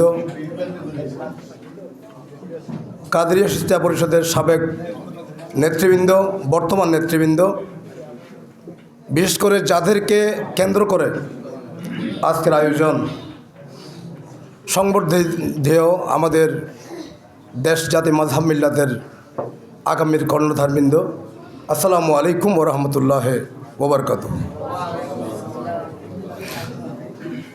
আসল সময় অত্যন্ত সংক্ষেপ। আজকে যে আপনারা অভিষেক করবেন, অভিষিক্ত হবেন, শপথ গ্রহণ করবেন, আজ থেকে 25 বছর আগে আমিও এইভাবে অভিষিক্ত হয়েছিলাম। আমার সাথে যারা ছিল তারাও শপথ করেছিলাম কাদেরিয়া শিষ্টিয়া পরিষদকে এই ফরহাদাবাদের হাটহাজারির একটি স্বনামধন্য, একটি খ্যাতিমান একটি সংগঠনে পরিণত করব। ক্ষুদ্র ক্ষুদ্র বালুকারকণা, বিন্দু বিন্দু জল গড়ে তোলে মহাদেশ সাগর অতল, এটা আমরা পড়েছি। সেই ছোট্ট 1988 সালে যে 5-7 জন একেবারে স্কুল পড়ুয়া 7, 8, 9-এর কয়েকজন ছাত্র নিয়ে এই কাদেরিয়া শিষ্টিয়া পরিষদের যাত্রা শুরু হয়েছিল। এটার নাম ছিল শানে ইবতেদায়ী কমিটি। পরবর্তীতে এটার নাম পরিবর্তন করা হয়েছে। আমি এনামুল হক সিদ্দিকী, এরপর দিদার, আমরা অনেক কষ্ট করেছি এবং আমাদের উপর অনেক হুমকি ধমকি এসেছে। আমার মাকে বিচার দেওয়া হয়েছে, ভাইকে বিচার দেওয়া হয়েছে, আপনার ছেলে কাদেরিয়া শিষ্টিয়া পরিষদে ভালো কথা, কিন্তু বিভিন্ন কথাবার্তা বলে, আমাদের বিরুদ্ধে কথাবার্তা বলে, এভাবে রাস্তায় আমাকে আটক করা হয়েছিল শুধু কাদেরিয়া শিষ্টিয়া পরিষদ করেই এই অপরাধে। যা হোক, আজকে বাংলাদেশের গুরুত্বপূর্ণ যে স্পট, বক্তব্যের স্পট, পল্টন ময়দান থেকে শুরু করে, লালদিঘি ময়দান থেকে শুরু করে, আমি এনামুল হক সিদ্দিকী, আমরা বক্তব্য রাখি না এরকম কোনো স্থান ঢাকা চট্টগ্রামে নেই। কিন্তু সেই বক্তব্য শিখছি থেকে এই কাদেরিয়া শিষ্টিয়া পরিষদের মিটিং থেকে, এই ধরনের ছোটো ছোটো প্রোগ্রাম থেকে এই বক্তব্য শুনছি এবং শিখেছি। তো সেজন্য বললাম, আজকে যারা অভিষিক্ত হবেন আপনারা মন প্রাণ উজাড় করে দিয়ে দেশ মাযহাব মিল্লাতের জন্য, এলাকার মানুষের জন্য, খেটে খাওয়া মানুষের জন্য আপনারা শপথ নেবেন, তাদের জন্য কাজ করবেন। মানুষের জন্য সকলের স্তরে, সকলে আমরা, প্রত্যেকে আমরা পরের স্তরে আমরা শপথ নেব। যার যে দায়িত্ব দেওয়া হয়েছে, কেউ সভাপতি, কেউ সেক্রেটারি, কেউ সাংগঠনিক সম্পাদক, কেউ অর্থ সম্পাদক, যাকে যে দপ্তরে দায়িত্ব দেওয়া হয়েছে সেই দপ্তর ভালোভাবে বুঝে নেবেন আপনার দপ্তরের কাজ কী। অভিষেক মানে একেবারে পরিপূর্ণভাবে যে একটা দায়িত্ব নিয়েছেন, কাউন্সিলের মাধ্যমে যে দায়িত্ব আপনাকে দেওয়া হয়েছে সেই দায়িত্ব শুরু করা, কাজ করা, পালন শুরু করা। আরেকটা বিষয় হলো আজকে সংবর্ধনা, এখানে লেখা আছে সংবর্ধনা। সংবর্ধনা কাকে বলে? সংবর্ধনা মানে সম্মানের সাথে গ্রহণ করা, অভ্যর্থনা জানানো, সম্মান জানানো। ডক্টর মোহাম্মদ শহীদুল্লাহ বলছেন, যে দেশে গুণীর সমাদর নেই সেই দেশে গুণী জন্মায় না। আজকে আমাদের এই এলাকার ভাই MBBS ডাক্তার হয়েছে, চট্টগ্রাম বিশ্ববিদ্যালয়ে চান্স পেয়েছে, চুয়েটে চান্স পেয়েছে, ভালো ভালো সেক্টরে গিয়েছে, BCS ক্যাডার হয়েছে। এটা আমাদের অর্জন, এটা আমাদের সফলতা। সুতরাং এই সংবর্ধনা একটা ক্রেজ দেওয়া হচ্ছে আজকে আপনাদেরকে।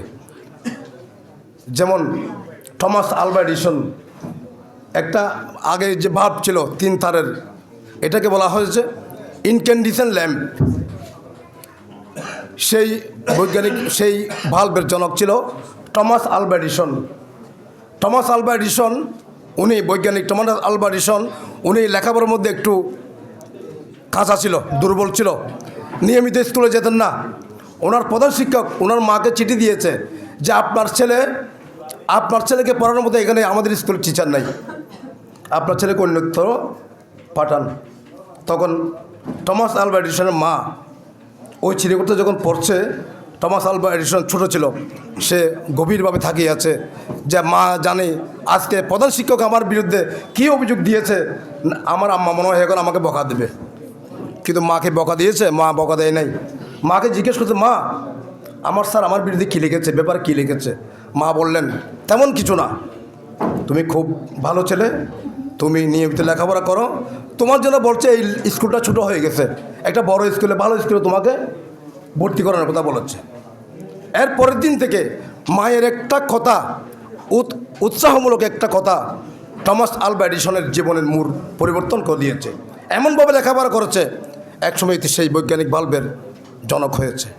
আমি আপনাদেরকে বলবো, আমাদের নাসিরুল্লাহ কই, উনি বলেছেন education is the harmonious development body mind and soul. Harmonious, আমরা হারমোনি শুনি না? হারমোনি কি? এটা সুরের একটা সুমধুর তরঙ্গ, একটা সমন্বয়, একটা কিবোর্ডের সাথে আরেকটা কিবোর্ডের যে একটা সম্পর্ক আছে, শিক্ষার মধ্যে দেহ, মন এবং আত্মা, এই তিনটা যদি সমন্বয় না থাকে, আপনি বিশেষ ক্যাডার হলেও আপনি সংসদের সচিবালয়ে গিয়ে আপনি কলমের খোঁচায় কোটি কোটি টাকার দুর্নীতি করবেন, এবং তাদের জন্য বাংলাদেশ বারবার দুর্নীতির চ্যাম্পিয়ন হয়েছে, ঠিক কিনা? দুর্নীতি আমরা করি, আমরা যারা বসছি আমরা করি, আপনারা করেন, আপনাদের মা বাবা করেছে? করে নাই। যারা বিশেষ ক্যাডার হয়েছে, বড় চেয়ারে বসছে, তাদের সেই হারমোনিয়াস ডেভেলপমেন্ট, শিক্ষা, লেখাপড়া, শরীর, মন এবং আত্মার সাথে ডেভেলপ না হওয়ার কারণে তারা বিশেষ ক্যাডার হওয়ার পরেও তারা দুর্নীতি করেছে, বাংলাদেশকে দুর্নীতি তলাবিহীন চুরিতে পরিণত করেছে। আমরা লেখাপড়ার পাশাপাশি নৈতিকতা শিখব। গাউসুল আজম মাইজভান্ডারি যে শিক্ষা দিয়েছেন, আল্লামা আমিরুল ফরহাদাবাদী যে শিক্ষা আমাদেরকে দিয়েছেন, আল্লামা সৈয়দ মোহাম্মদ তৈয়ব শাহ রহমতুল্লাহি আলাই আমাদেরকে যে দিক নির্দেশনা দিয়েছেন, সেই আধ্যাত্মিকতা আমরা চর্চা করতে হবে। সকলকে ধন্যবাদ, মোবারকবাদ। আমি আজকে নির্ধারিত বক্তা নই, কাদের ইশতেহার পরিষদের সাবেক সভাপতি হিসেবে আসছি আপনাদের সাথে একটু সাক্ষাৎ করার জন্য, আমাদের এলাকার মেধাবী ভাইদেরকে, ছোটো ভাইদেরকে, বাতিজাদেরকে একটু দেখার জন্য। সকলকে ধন্যবাদ, মোবারকবাদ। আমি আমার অন্তঃস্থল থেকে আমি সবাইকে মোবারকবাদ জানিয়ে, অতিথিবৃন্দকে ধন্যবাদ, মোবারকবাদ জানিয়ে বিদায় নিচ্ছি। আসসালামু আলাইকুম ওয়া রাহমাতুল্লাহি ওয়া বারাকাতুহু। ধন্যবাদ। এই পর্যায়ে বক্তব্য রাখার জন্য জানাচ্ছি আজকের অনুষ্ঠানের সম্মানিত উদ্বোধক, ১ নং ফরহাদাবাদ ইউনিয়ন পরিষদের সম্মানিত চেয়ারম্যান জনাব মোহাম্মদ শফিউল আজম চেয়ারম্যানকে বক্তব্য রাখার জন্য বিনীত অনুরোধ জানাচ্ছি। আউযুবিল্লাহি মিনাশ শাইতানির রাজিম। বিসমিল্লাহির রহমানির রহিম।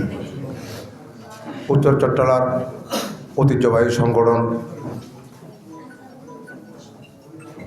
কাদেরিয়া সিস্তিয়া পরিষদের আজকের এই অনুষ্ঠানের সম্মানিত সভাপতি, উপস্থিত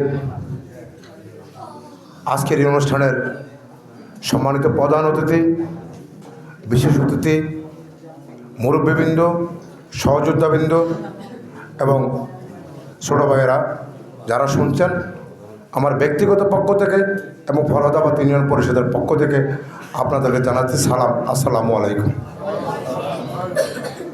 আসলে আমি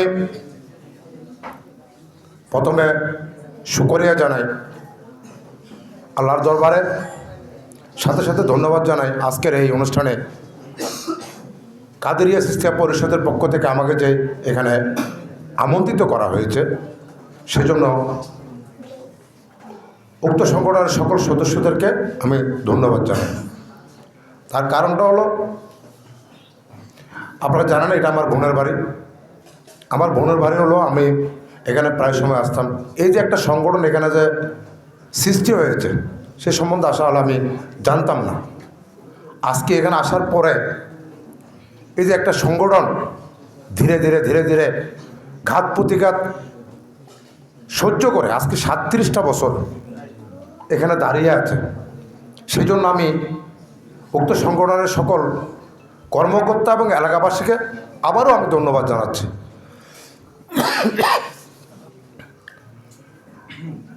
আমি এই সংগঠনের এতটা যে ভাবতি মানে এতটা প্রসার, সেটা আমি জানতাম না। বিশেষ করে যখন আমার ভাগিনা এনামূলক সিদ্দিকী আমাকে যে বলার পরে আমি মোটামুটি এতটুকু তো পড়া সেটা জানতাম না। আমি বলতাম যে এখানে একটা সংগঠন আছে, সংগঠনের ব্যাপারে কিছুটা কাজ করতে হবে। তখন যখন আমাদের কিছু ইউনিয়ন পরিষদে, আসলে ইউনিয়ন পরিষদের দায়িত্বটা আমি নিচ্ছি খুব একটা ইয়ার মধ্যে, কয়দিন আছে সেটা জানি না।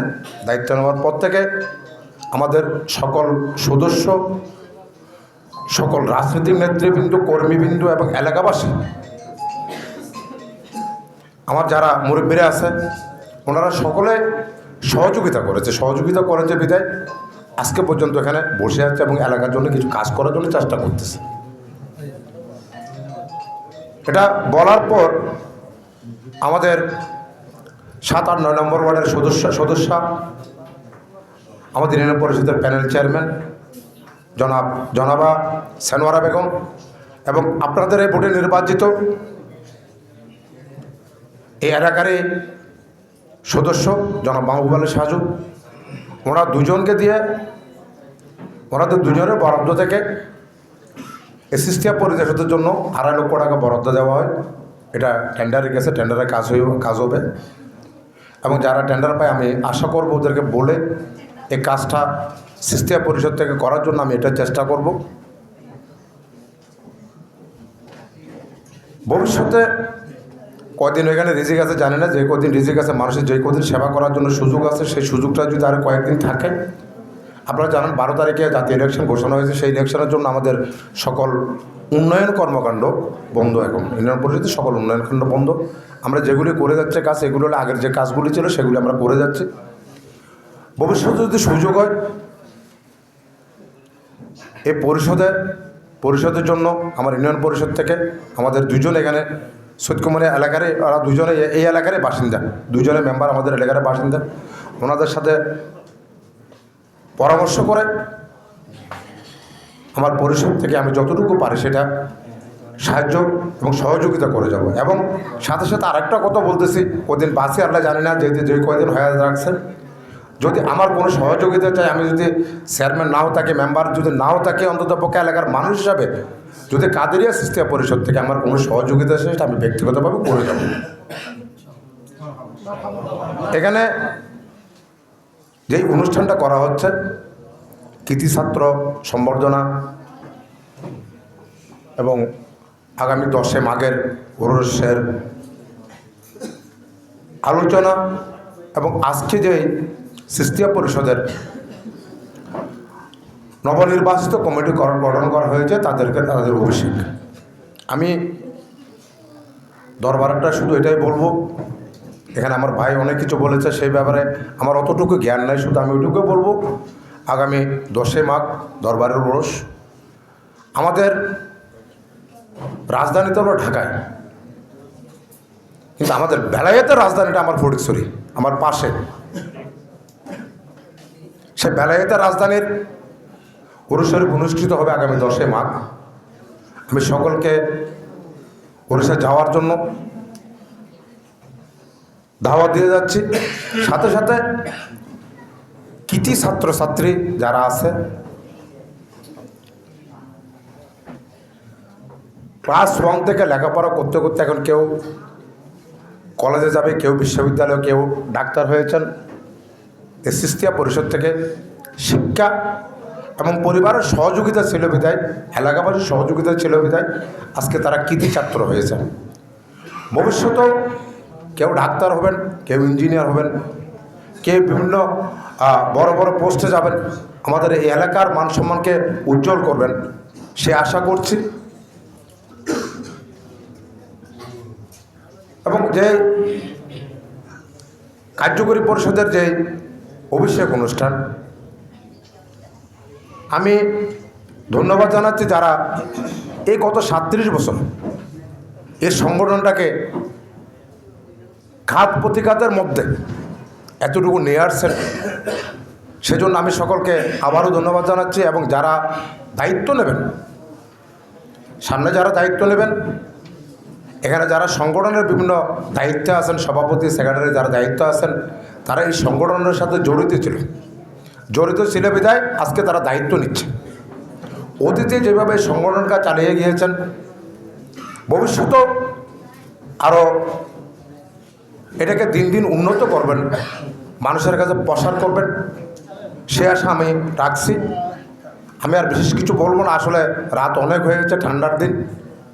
আমি আবারও, আমাদের ভুল থাকতে পারে, পরিষদে আমরা কাজ করে যাচ্ছি, আমাদের ভুল থাকতে পারে।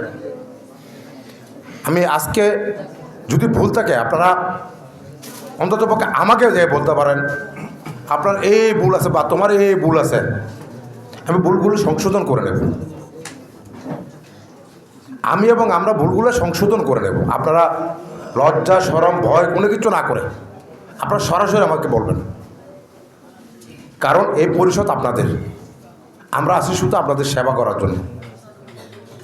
আমি আশা করব আমাদের ভুলভ্রান্তি থাকতে পারে।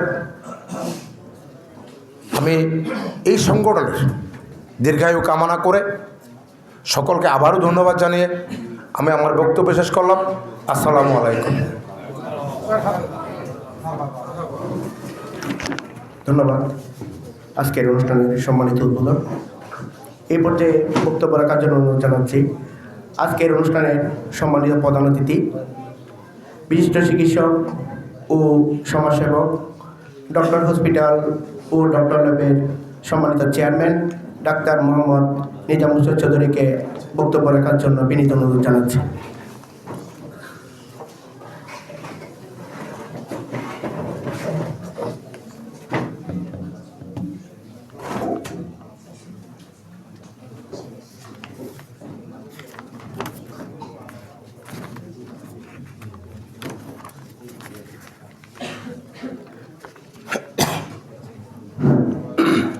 বিসমিল্লাহির রহমানির রহিম। সম্মানিত সভাপতি, সম্মানিত অতিথিগণ এবং উপস্থিত সম্মানিত মুরব্বীগণ এবং সুধীবৃন্দ, আসসালামু আলাইকুম ও রহমতুল্লাহি ওয়া বারাকাতুহু। সর্বপ্রথম আল্লাহ তাআলার দরবারে শুকরিয়া জানাই। আল্লাহ তাআলা অত্যন্ত মেহেরবান, দয়ালু এবং ক্ষমাশীল। আল্লাহ যেন আমাদের সকলকে ক্ষমা করেন। আজকের এই অনুষ্ঠান কাদেরী চিশতিয়া পরিষদ 37 বছর ধরে এই প্রতিষ্ঠান অত্র এলাকায় তাদের বিভিন্ন ক্ষেত্রে অবদান রেখে চলেছে। নতুন আরেকটি কমিটি আগামীতে নেতৃত্ব দেওয়ার জন্য, এই পরিষদকে সামনের দিকে এগিয়ে নিয়ে যাওয়ার জন্য দায়িত্ব গ্রহণ করেছেন। আমি সকলকেই আন্তরিকভাবে অভিনন্দন জানাচ্ছি। সম্মানিত উপস্থিতি, আমরা সকলেই জানি যে team work makes the dream work. অর্থাৎ যদি টিম ওয়ার্ক সবাই মিলে যদি কাজ করতে পারে, তাহলে আমাদের স্বপ্নের যে কোনো কাজ আমরা সফল করতে পারব। এইটা ইতিমধ্যেই গত 37 বছরে আমরা প্রমাণ পেয়েছি এই কাদেরী চিশতিয়ার মাধ্যমে। আরেকটা কথা আছে, একজন মনীষী বলছিলেন যে কামিং টুগেদার ইজ বিগিনিং। আমরা যদি একত্র হই তখন আমরা শুরু করি। Staying together is progress. যদি আমরা সবাই একত্রে থাকতে পারি তাহলে আমরা উন্নতির দিকে যাব, প্রগ্রেস করব। Working together is success.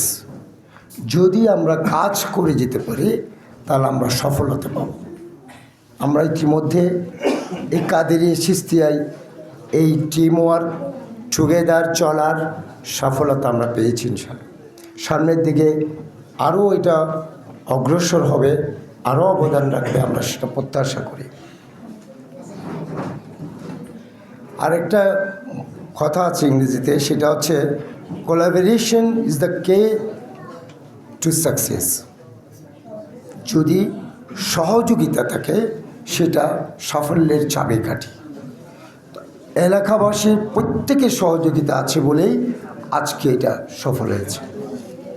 আমি যারা সহযোগিতা করেছেন, যারা কাজ করেছেন, সকলকে আবারও কৃতজ্ঞতা চিত্তে ধন্যবাদ জানাই। সম্মানিত উপস্থিতি, আজকে কাদেরী চিশতিয়া পরিষদ এটার মেইন থিঙ্ক হচ্ছে, কথা হচ্ছে, একটু আগে একজন বলেছেন দুইজন ইসলামিক স্কলার নামেই তো এই পরিষদ, কাদেরী হযরত আব্দুল কাদের জিলানী রহমতুল্লাহ এবং মাইনুদ্দিন চিশতি রহমতুল্লাহ। এটার মূল থিঙ্ক হচ্ছে তিনটা জিনিস। একটা হচ্ছে যে সৃষ্টি জগৎকে ভালোবাসা, সম্মান করা এবং সেবা করা।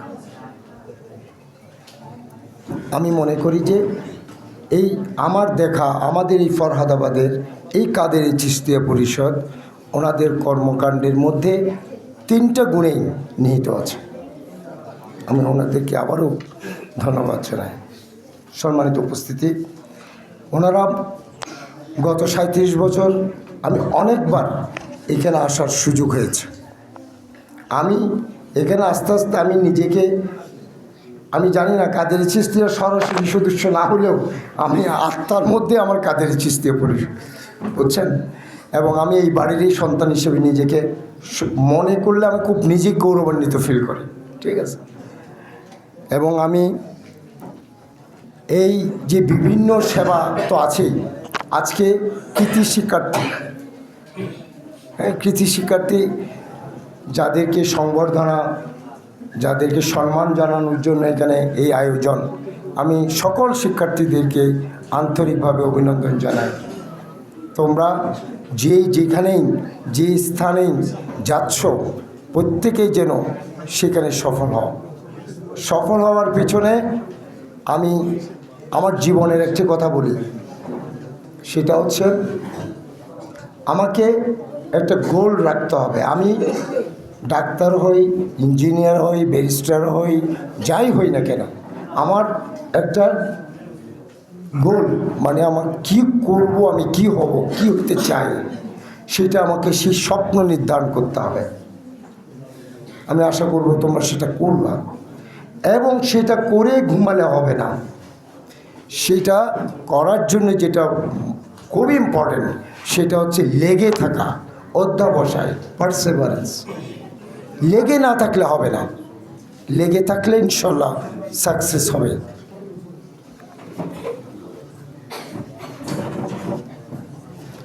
আমি হতে পারবো এই জিনিসটা যদি আমি বিশ্বাস রাখি তাহলে আমি হবই ইনশাল্লাহ।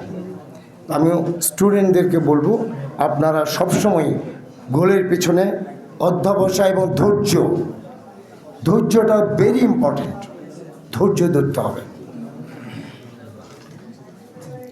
পরিশ্রম ছাড়া কোনো কিছু হয় না। আর কাদেরী চিশতিয়া পরিষদ এই এলাকায় আছেই। এই যে চলার পথ, নিজের নির্দিষ্ট জায়গায় যাওয়ার যে পথ, এই পথে যদি কোনো রকম সমস্যা, বাধা, বিঘ্ন আসে, ইনশাল্লাহ আমি কাদেরী চিশতিয়া 35 বছর ধরে ওনাদেরই পাশে আছে, সাম্য থাকবে ইনশাল্লাহ। এবং আমার ব্যক্তিগতভাবেও সহযোগিতা থাকবে সবসময় এইসব ক্ষেত্রে।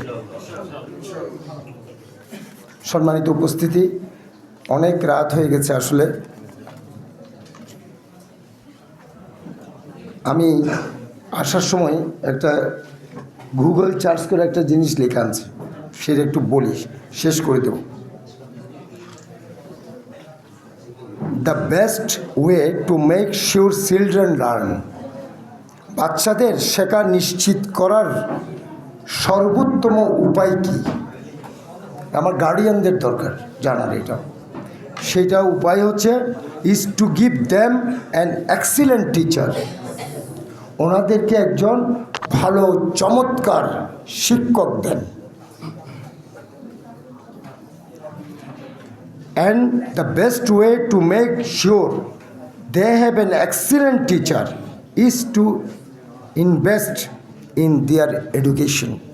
বলছে তাদের একজন চমৎকার শিক্ষক আছে, তা নিশ্চিত করার সর্বোত্তম উপায় হচ্ছে বিনিয়োগ করা, ইনভেস্ট করা।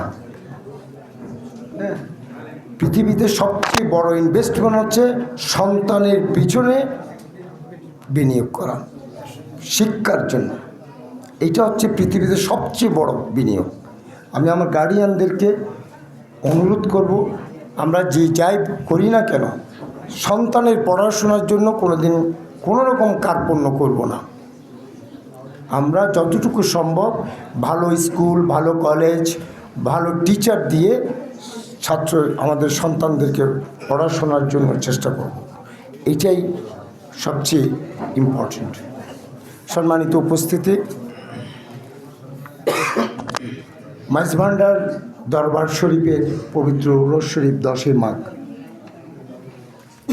আমরা সকলেই জানি মাইজভান্ডার শরীফ হচ্ছে একটি সুফিজম, যার সাথে আল্লাহর সরাসরি সম্পৃক্ত সুফিজম, সুফি মাজার, এবং এখানে একটা আধ্যাত্মিক তাৎপর্য আছে মাইজভান্ডারের, এটা আমরা সকলেই জানি।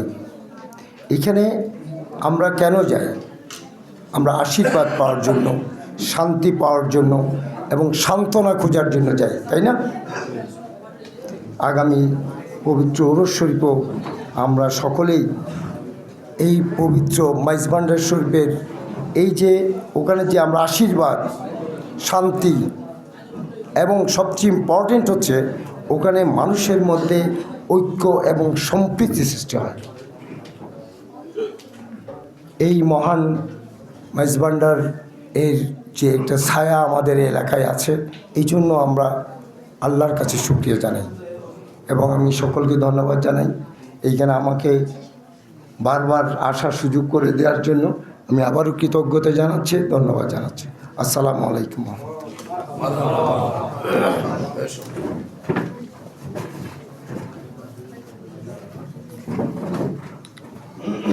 ধন্যবাদ আজকের অনুষ্ঠানের সম্মানিত প্রধান অতিথি। এ পর্যায়ে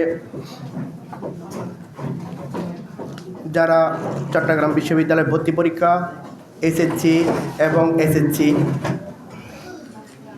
শিক্ষার্থীরা উত্তীর্ণ হয়েছে, তাদেরকে শুভেচ্ছা ও অভিনন্দন স্মারক প্রদান করবেন আজকের অনুষ্ঠানের সম্মানিত অতিথিবৃন্দ। আমি নাম ঘোষণা করব, নাম ঘোষণা করার পর সম্মানিত অতিথিদের কাছ থেকে অভিনন্দন ও শুভেচ্ছা স্মারক গ্রহণ করার জন্য আমি বিনীত অনুরোধ জানাচ্ছি। প্রথমে চট্টগ্রাম বিশ্ববিদ্যালয়ের ক ইউনিটে মেধা তালিকায় উত্তীর্ণ হয়েছে সংগঠনের সাহিত্য ও সাংস্কৃতিক সম্পাদক মোহাম্মদ জুনায়েদ হোসেন ইমন। সম্মানিত প্রধান অতিথির কাছ থেকে স্মারক গ্রহণ করার জন্য বিশেষ বিনীতভাবে অনুরোধ জানাচ্ছি। আবিদ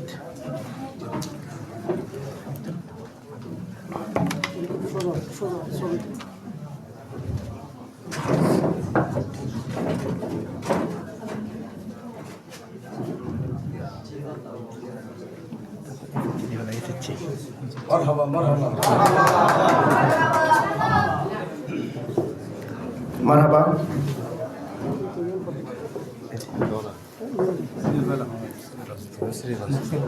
এ পর্যায়ে যারা এসএসসি 2025 সালের পরীক্ষায় এসএসসি পরীক্ষায় উত্তীর্ণ হয়েছে, মাহমুদুর রহমান সাব্বির আজকের অনুষ্ঠানের সম্মানিত উদ্বোধকের কাছ থেকে গ্রহণ করার জন্য অনুরোধ জানাচ্ছি।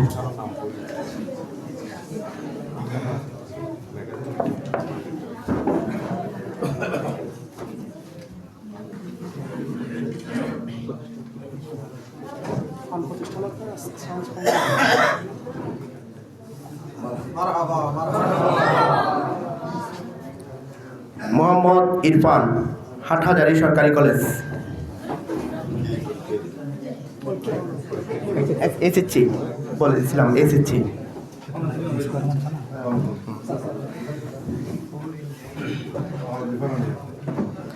এসএসসি পরীক্ষায় সৈয়দ মুশফিকুর রহমান, এরপর সৈয়দ মুশফিকুর রহমান, হাটহাজারী সরকারি কলেজ পুরস্কার গ্রহণ করবেন আজকের অনুষ্ঠানের সম্মানিত বিশেষ অতিথি জনাব মাহবুব আলী সাজুক মেম্বার কাছ থেকে। এসএসসি 2025 হাটহাজারী সরকারি কলেজ আব্দুল আবেদিন রামিম প্রদান করবেন আজকের অনুষ্ঠানে বিশেষ অতিথি মাহবুব আলী সাজু মেম্বারের কাছ থেকে।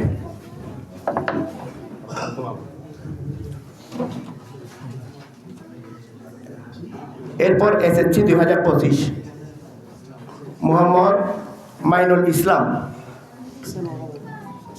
প্রদান করবেন আজকের অনুষ্ঠানে বিশেষ অতিথি প্যানেল চেয়ারম্যান সানোয়ারা বেগমের কাছ থেকে।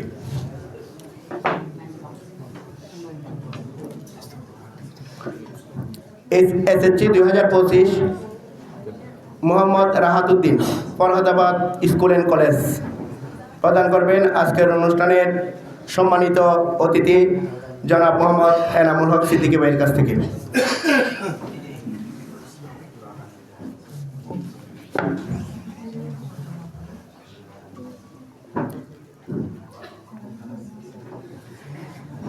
এরপর এসএসসি 2025 রাউজান RRSC মডেল সরকারি হাই স্কুল গ্রহণ করবেন ওনার পিতা প্রদান করবেন অনুষ্ঠানের অতিথি প্রভাষক মোহাম্মদ নাসিরুল্লাহর কাছ থেকে।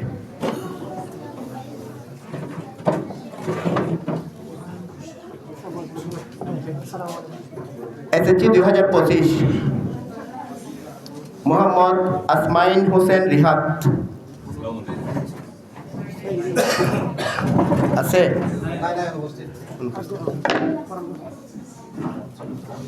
SSC 2025 Mohammad Rubait Hossain Ifti Farhadabad school and college প্রদান করবেন আজকের অনুষ্ঠানের সম্মানিত অতিথি সৈয়দ মোহাম্মদ আবু আজমের কাছে।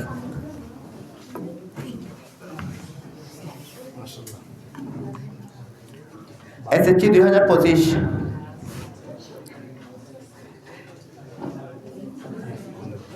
2025 মোহাম্মদ মারুফ Reza Farhadabad school and college প্রদান করবেন মাওলানা মোহাম্মদ সিরাজউদ্দিনের কাছ থেকে আজকের অতিথি।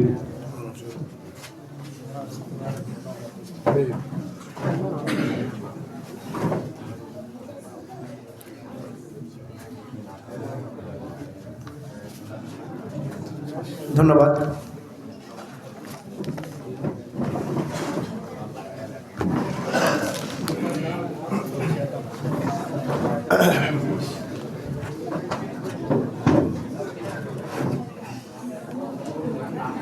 এ পথে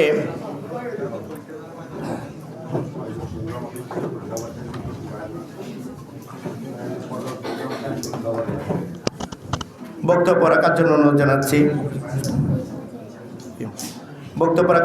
জানাচ্ছি আজকের অনুষ্ঠানের সম্মানিত অতিথি যার হাত ধরে কাদিরিয়া চিশতিয়া পরিষদের পথ চলা, কাদিরিয়া চিশতিয়া পরিষদের প্রতিষ্ঠাতা সভাপতি প্রধান উপদেষ্টা শ্রদ্ধেয় বড় ভাই জনাব মোহাম্মদ এনামুল হক সিদ্দিকী, সাথে নবগঠিত কার্যকরী পরিষদের অভিষেক অনুষ্ঠানের শপথ বাক্য পরিচালনা করার জন্য বিনীত অনুরোধ জানাচ্ছি। এবং আজকের এই নবগঠিত কার্যকরী অনুষ্ঠানের যিনি প্রধান নির্বাচন কমিশন হিসেবে উপস্থিত ছিলেন। ধন্যবাদ।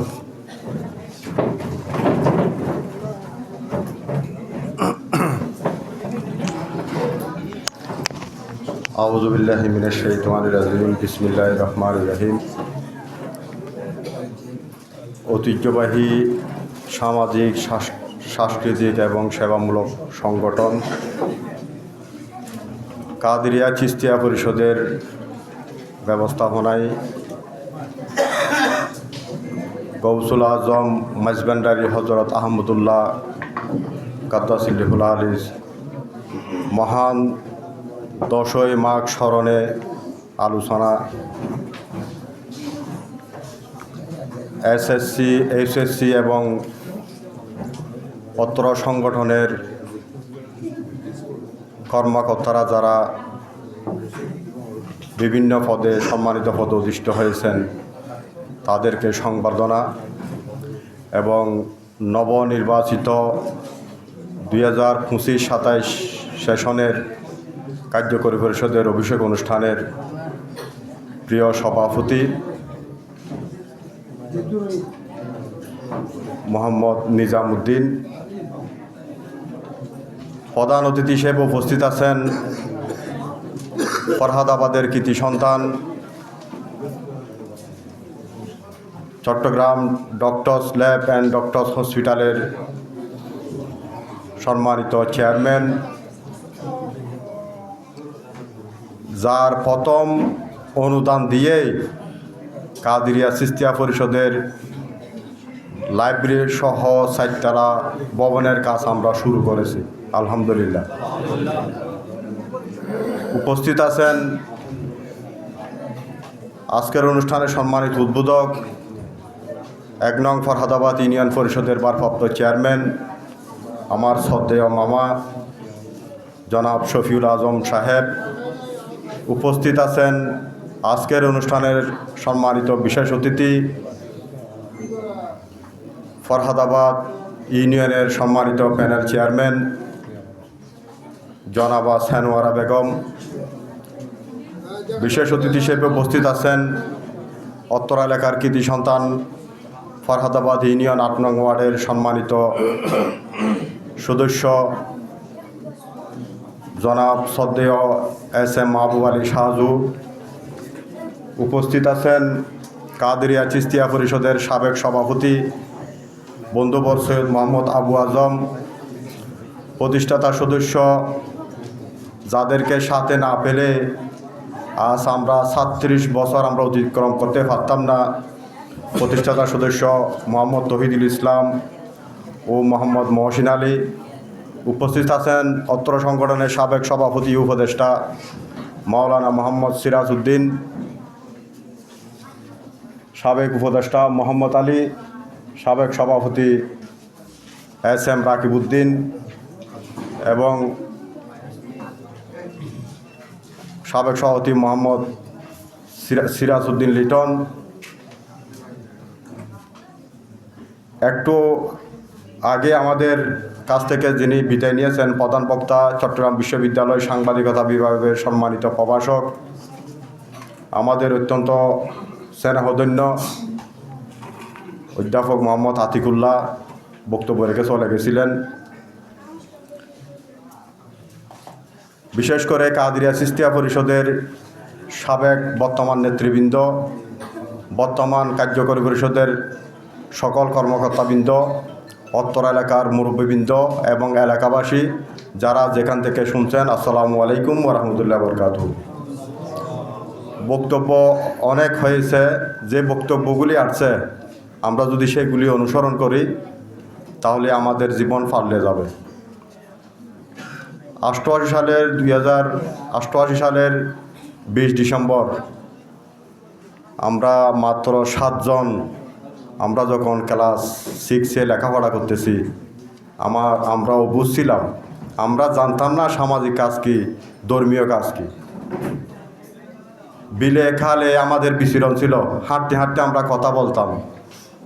আমরা কথার চলে চলে চিন্তা করলাম আমরা গরিবে নামাজের ওরস করব, পরিশোধ করব, এটা আমাদের মনের মধ্যে। ক্লাস 6-এ এখানে তো অনেকেই পড়ে, কারো মনে এগুলি জাগবে। তো গরিবে নামাজের ওরস মোবারক উদযাপন করতে গিয়ে হয়তো আমরা সামান্য একটা তাবরুকের ব্যবস্থা করেছিলাম ফেননি, সেখান থেকে শুরু করে আজকে 30 লক্ষ টাকার কাজে আমরা হাত দিয়েছি। আমাদের নিজস্ব জায়গা কিনেছি, নিজস্ব জায়গার উপর আমাদের ভবন হবে। ইতিপূর্বে আমরা 37 বছর যে সমস্ত কর্মকাণ্ডগুলি আমরা করেছি, আমাদের নেতৃবৃন্দরা করেছেন, ওগুলি আমি ব্যাখ্যা করব না। ইতিপূর্বে 3 যুগ পূর্তি উপলক্ষে আমাদের একটা ম্যাগাজিন প্রকাশিত হয়েছে, সংক্ষিপ্ত আকারে আমাদের কার্যক্রমগুলি ওখানে লিপিবদ্ধ আছে এবং আমার একটা লেখাও ওখানে আছে আমাদের কাজকর্ম নিয়ে। আজকে যারা আপনারা এখানে উপস্থিত হয়েছেন আপনাদের যারা এই ম্যাগাজিন পান নাই, আপনাদের হাতে হাতে একটা ম্যাগাজিন পৌঁছে দেওয়া হবে, আপনারা ওইটা খুলে পড়বেন। সুতরাং আমরা কি করেছি সেটা আমি আর বক্তব্য দিচ্ছি না। আমরা পরে চিন্তা করলাম জীবন তো ক্ষণিকের জন্য অস্থায়ী, পৃথিবীতে কেউ বেঁচে থাকবে না। আমাদের যারা পূর্বপুরুষ এখন কেউ বেঁচে নেই। আপনি যদি মসজিদে নামাজ পড়তে যান, 1-2 জন মুরব্বী ছাড়া এখানে কোনো মুরব্বী নাই, এলাকায় কোনো মুরব্বী নেই। আগে মানুষ অনেক দিন হয়াত পেত, এখন কিন্তু আমাদের অনেক বন্ধু, আমাদের অনেক ছোট ভাই আমাদের এলাকায় এই কয়েক বছরের ভিতরে অনেকে মৃত্যুবরণ করেছেন। কেউ চিন্তা করে নাই অসুস্থ ছাড়া সুস্থ মানুষ হঠাৎ করে মারা যাবে। আমরা এখানে আজকে যারা বসে আছি, আমরা কেউ নিশ্চয়তা দিতে পারবো না এখান থেকে ঘরে যেতে পারবো। এখন দেখা যাচ্ছে হয়াতের বাজেট একেবারে কম, মানুষ টেনে টুনে 70 বছর বাঁচতেছে, অনেক কষ্ট হয়। কিন্তু অল্প বয়সে ইদানিং যেগুলি আমরা দেখতে পাচ্ছি বিগত কয়েক বছর যাবত, ছোট ছোট যুবকরা 25, 30, 40, 50 বছরের ভিতর বেশি লোক মারা যাচ্ছে। তো কাদেরিয়া চিশতিয়া পরিষদ গঠনের পিছনে রহস্য হচ্ছে,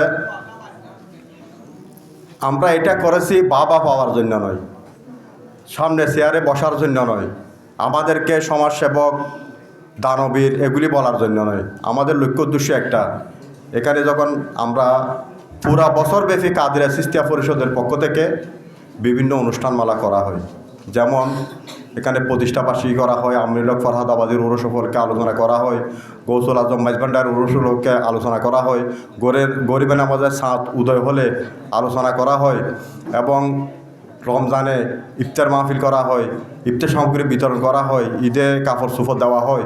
বছরে অন্তত 8-10টা অনুষ্ঠান এই পরিষদের পক্ষ থেকে হয়ে থাকে, সবগুলো মানব সেবামূলক এবং ধর্মীয়। এগুলি করার কারণ হচ্ছে, আমরা যখন আমাদের সাথে অনেকেই সম্পৃক্ত ছিল, আমাদের কাদেরিয়া চিশতিয়া পরিষদ হতে আমাদের অনেক ভাই আজকে আমাদের সাথে নেই, কম বয়সে ওরা দুনিয়া থেকে চলে গেছেন, কিন্তু পরিষদের কোনো অনুষ্ঠান হলে তাদের জন্য দোয়া করা হয়। আজকে যারা আমরা দুনিয়াতে আছি, আমরা একদিন কবরবাসী হব, এরপরে আপনারা হবেন, আমরা চলে যাব, এই পরিষদ থাকবে। পরিষদের যত ভালো কাজ হবে, আপনারা যত সহযোগিতা করেছেন, সব ভালো কাজের সোয়াবের সব কিছু সকলের কবরে এগুলি পৌঁছে যাবে। এটাই নিয়ম। মানুষ মারা যাওয়ার পর আল্লাহকে ডাকার জন্য, ইবাদত করার জন্য আর কোনো সুযোগ থাকে নিঃশ্বাস না থাকলে, কিন্তু একটা জিনিস থাকে কবরে যাওয়ার জন্য, ইসালে সওয়াব। এবং আপনি যে ভালো কাজগুলি করে গেছেন, আপনি যদি একটা রাস্তা দেন, রাস্তার জন্য যদি 6 ইঞ্চি জায়গা ছাড়েন, ওই রাস্তা দিয়ে যদি কিয়ামত পর্যন্ত কোনো লোক হাঁটে, সেই রাস্তা দিয়ে আল্লাহ লরিরা হাঁটে, আলেম ওলামারা হাঁটে, তখন আপনি মারা যাওয়ার পর ওনারা যে দোয়া করবেন, যে সোয়াবগুলি হবে, ওই সোয়াবগুলি কবরে যাবে। কাদেরিয়া চিশতিয়া পরিষদ ভবনটা করা হচ্ছে এই নিয়তে। এখানে যে সমস্ত ভালো কাজগুলি করা হবে, সবার জন্য দোয়া করা হবে। এক সময় আমরা গরিবে নামাজের উরুস করতাম, পরে গৌসে ফাঁকের উরুস অ্যাড করলাম, এরপরে এই যে মিলাদুন্নবী ওখানে অ্যাড হয়েছে। এরপরে চিন্তা করলাম, অনেকে বাবা মার ফাতিহা করতে পারে না, পূর্বপুরুষ যারা আছে একটা মুরগি এনে জবাই করে খাওয়ার সুযোগ নেই। আমরা চিন্তা করলাম এলাকাবাসীর মরহুমাদের ইসালে সওয়াব উপলক্ষে আমরা এখানে ফাতিহা করবো, ওইখানে ওইটাও আমরা অ্যাড করেছি। আস্তে আস্তে এখানে সব কিছু হচ্ছে এবং হবে। আপনারা এলাকাবাসী সহ সকলের সহযোগিতা না করলে একটি সংগঠন 37 বছর পথ চলা এত সহজ কথা নয়। আপনি চোখ বন্ধ করে যদি দেখেন, পুরো চট্টগ্রাম বাদ দেন, যদি ফরহাদাবাদে দেখেন, অনেক সামাজিক সংগঠন আছে বিভিন্ন ওয়ার্ডে। কোন সংগঠনগুলো কতদিন স্থায়ী ছিল, অনেক পুরাতন সংগঠনের নাম ওই দিন কাদেরিয়া চিশতিয়া পরিষদের প্রতিষ্ঠা বার্ষিকীর সভায় আমাদের সাবেক সভাপতি নাসরুল্লাহ উপস্থাপন করেছেন। একেবারে ঐতিহ্যবাহী সংগঠন ছিল, এখন কোনো অস্তিত্ব নাই। আবার কোনো সংগঠন থাকলে কোনো কার্যক্রম নাই।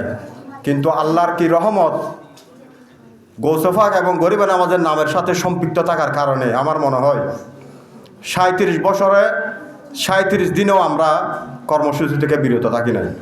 করোনাকালীন সময়েও আমাদের অনুষ্ঠান হয়েছে আলহামদুলিল্লাহ।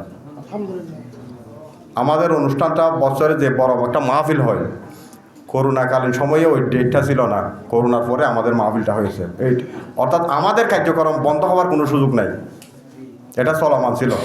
আমি আজকে যারা এখানে উপস্থিত হয়েছেন আমাদের এলাকাবাসী এবং আমাদের ছোট ভাইয়েরা সবাইকে অনুরোধ জানাবো, আমরা যারা এখানে প্রতিষ্ঠা করেছেন এই সংগঠন, যারা সাবেক হয়েছেন, পরিশ্রম করেছেন, ত্যাগ দিয়েছেন, কারো ব্যক্তিত্ব ধরে রাখার জন্য নয়। এখানে ভবনের কাজ চলতেছে, আমাদের অনেক ভাই সকাল 8টায় ঘুম থেকে উঠে স্নান আঁকেই এখানে এসে বসে থাকে। আমি আশ্চর্য হয়ে যাই, নিজের ঘর বানতেও এত আন্তরিকতা আমরা কখনো দেখি নাই। এসে পানি দিচ্ছে, খবর নিচে জুমুরের আজান দিচ্ছে, খবর নাই, পরে গিয়ে নামাজ পড়তে ভাত খাচ্ছে। মিস্ত্রি চলে গেছে, ওরা এখানে গল্প করতেছে। এগুলি কিন্তু কিয়ামতের দিন কথা বলবে।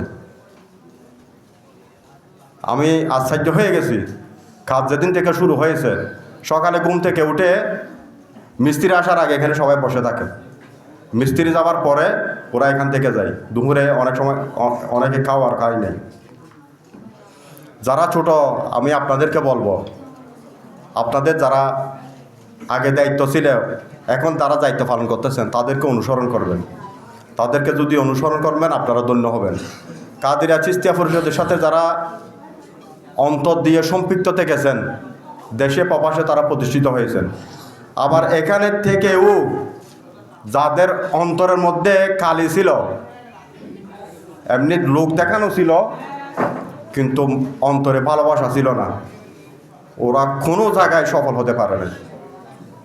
আমি নাম বলবো কেন, আপনারা নিজেই বিবেচনা করেন, বাড়ি বাড়ি যদি হিসাব করেন এটা উঠে আসবে।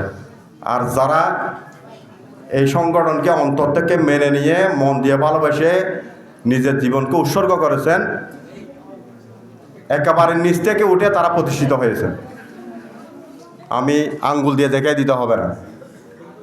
কাদেরিয়া চিশতিয়া পরিষদের সাথে সম্পৃক্ত থাকার কারণে আজকে আপনি যদি ফরহাদাবাদ স্কুলে যান, কাঠিরহাট মহিলা কলেজে যান, নাজিরাট কলেজে যান, চট্টগ্রাম বিশ্ববিদ্যালয়ে যান, আপনি যদি পরিচয় দেন আমি কাদেরিয়া চিশতিয়া পরিষদের অমুক সম্পাদক,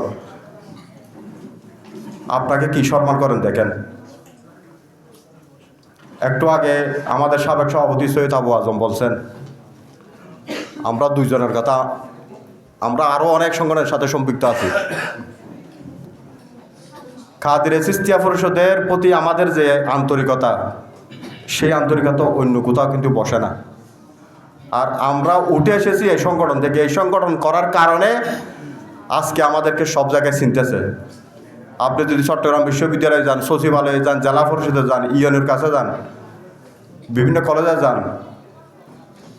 আপনি যদি এই সংগঠনের পরিচয় দেন, আপনাকে কতটুকু সম্মান করে আমি বললাম, আপনারা দেখিয়েন। আমাদের কোনো নিজস্ব ব্যক্তিত্ব নাই, সম্মান নাই। সম্মানটা বাড়িয়েছেন এই পরিষদ। এই পরিষদ বাড়িয়েছেন মানে আল্লাহর ওলিদের প্রতি আমাদের ভালোবাসা ছিল সকলেই। যারা মনে প্রাণে সংগঠনের কাজকে ভালোবেসেছেন তারা প্রতিষ্ঠিত হয়েছেন এবং সম্মানিত হয়েছেন। বক্তব্য অনেক হয়েছে, আমি বক্তব্য না দেওয়ার কথা তখন বলছেন, এর জন্য 2-1টা কথা বললাম। আপনারা দেরি হওয়ার জন্য ক্ষমা সুন্দর দৃষ্টিতে দেখবেন। আজকে যারা শপথ বাক্য পাঠ করবেন, আপনাদেরকে অনুরোধ জানাবো, আপনাদেরকে যে দায়িত্ব দেওয়া হয় সেই দায়িত্ব আপনারা যথাযথভাবে পালন করবেন। আপনারা যদি কিছু না বুঝেন তাহলে আপনাদের সিনিয়র যারা আছে তাদের কাছ থেকে বুঝে নেবেন। খুব অল্প সময়ের মধ্যে আপনাদের হাতে হাতে আমাদের সংবিধান, গঠনতন্ত্র, আমাদের কর্মসূচির যে একটা গাইডলাইন আপনাদের হাতে পৌঁছে দেবে। সেই গাইডলাইনের বাইরে এক ছোলো আমরা এদিক সেদিক যাব না। আমরা সবাই মিলে এটা ঠিক করব, খুব অল্প সময়ের মধ্যে সেটা আপনাদের কাছে পৌঁছে দেওয়া হবে। এটা কারো ব্যক্তিগত কোনো সম্পত্তি নয়, এটা সবার।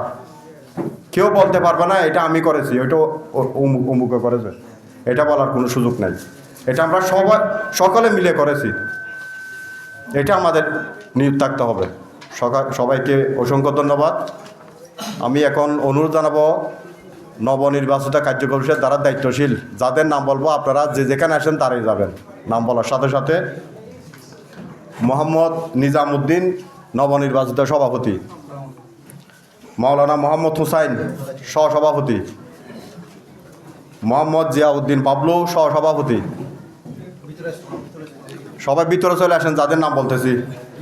মোহাম্মদ নাহিমউদ্দিন রিকু সাধারণ সম্পাদক, মোহাম্মদ ফজলুল আমিন জুয়েল যুগ্ম সম্পাদক, মোহাম্মদ রাকিবুল হাসান সহ সাধারণ সম্পাদক, মোহাম্মদ নাইমুর রিশাদ সাংগঠনিক সম্পাদক, মোহাম্মদ মাহমুদুল আমিন আরফাত সহ সাংগঠনিক সম্পাদক, সৈয়দ নিয়াজ মাহমুদ সহ সাংগঠনিক সম্পাদক, মোহাম্মদ সাবের হোসেন অর্থ সম্পাদক, মোহাম্মদ জাহিদুল আলম রিকসান সহ অর্থ সম্পাদক, মোহাম্মদ সাবের হোসেন রেজবি প্রচার সম্পাদক, মোহাম্মদ আবু বকর সিদ্দিক সহ প্রচার সম্পাদক, মোহাম্মদ সাব্বির হোসেন জাহেদ দপ্তর ও ফাটাগার সম্পাদক, মোহাম্মদ নাজমুল হোসেন হৃদয় সহ দপ্তর ও ফাটাগার সম্পাদক, মোহাম্মদ এমদাদুল করিম রাব্বি প্রকাশনা সম্পাদক, মোহাম্মদ জোবায়েদ হোসেন রোহান সহ প্রকাশনা সম্পাদক, মোহাম্মদ ফরহাদউদ্দিন মুন্না আন্তর্জাতিক সম্পাদক, মোহাম্মদ ইরফান সহ আন্তর্জাতিক সম্পাদক, মোহাম্মদ মাহমুদুর রহমান সাব্বির তথ্য ও প্রযুক্তি সম্পাদক, মোহাম্মদ ইরফানুল হক সিদ্দিকী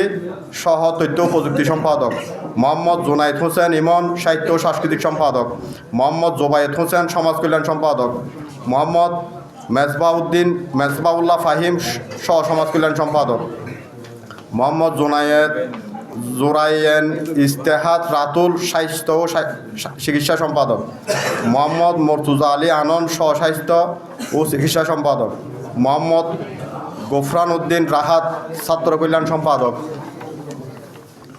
মোহাম্মদ রোবায়েত হোসেন ইফতি নির্বাহী সদস্য, মোহাম্মদ মারুফ উদ্দিন নির্বাহী সদস্য, মোহাম্মদ নুরুল্লাহ সাহেব নির্বাহী সদস্য, মোহাম্মদ সাজ্জাদ হোসেন নির্বাহী সদস্য, মোহাম্মদ আবিদ হাসনান নির্বাহী সদস্য, মোহাম্মদ ইকরামুল হক সিদ্দিকী নির্বাহী সদস্য, মোহাম্মদ হাফিজুর রহমান সিয়াম নির্বাহী সদস্য, মোহাম্মদ মুনতাহাজুল ইসলাম মামুন নির্বাহী সদস্য, মোহাম্মদ নুরউদ্দিন জিশাদ নির্বাহী সদস্য, মোহাম্মদ আবু হুরায়রা আয়াত নির্বাহী সদস্য, আব্দুল্লাহ নোমান রাতুল নির্বাহী সদস্য, মোহাম্মদ সাফাত হোসেন নির্বাহী সদস্য, মোহাম্মদ সিদ্দিক আকবর ইমতিয়াজ নির্বাহী সদস্য ও মোহাম্মদ ইফতিকারুল আলম সাফায়েত নির্বাহী সদস্য।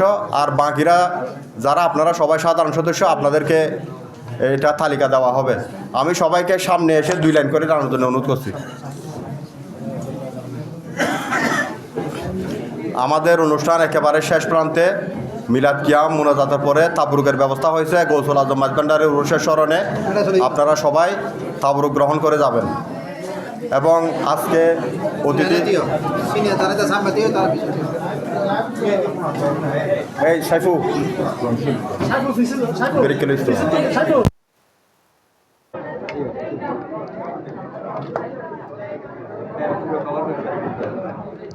হ্যাঁ ঠিক আছে ঠিক আছে।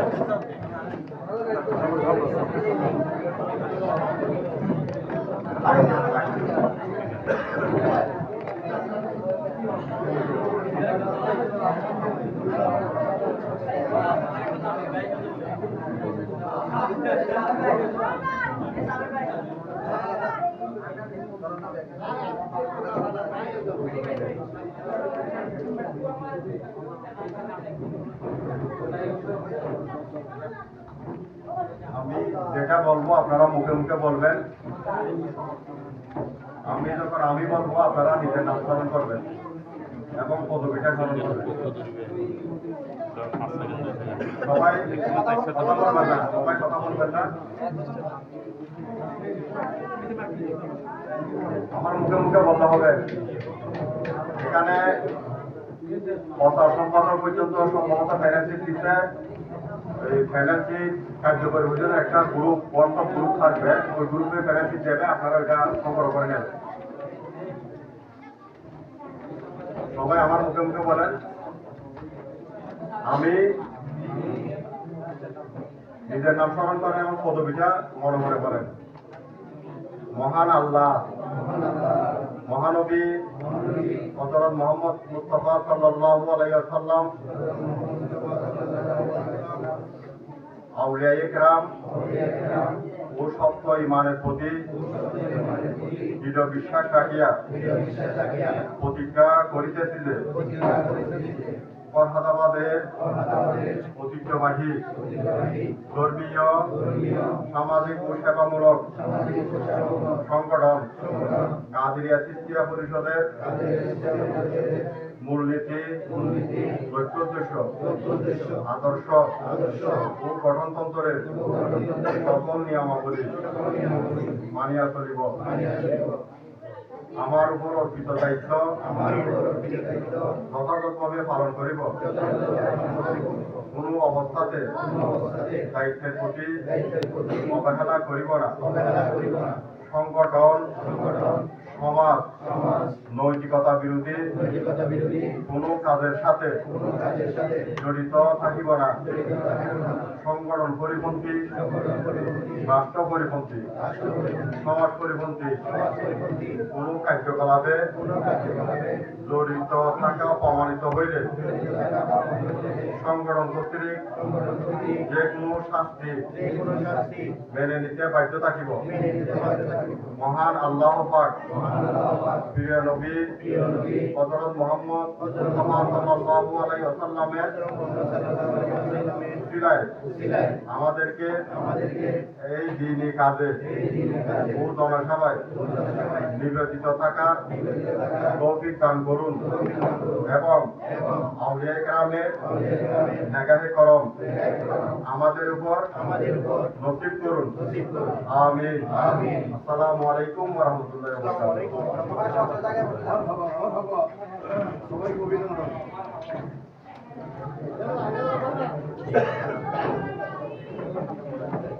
তারা সবাই সব জায়গায় বসে যান।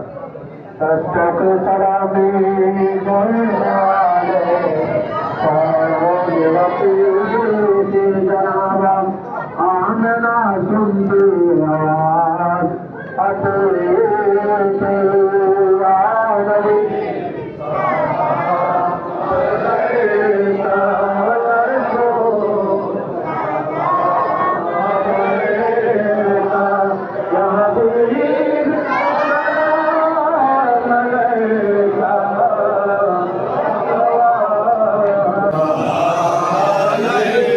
তোমারে নূরের আলোকে জাগরণ লো বুলকে আর গাহিয়া উঠিল বুলবুল আসিল কুসুম পুলকে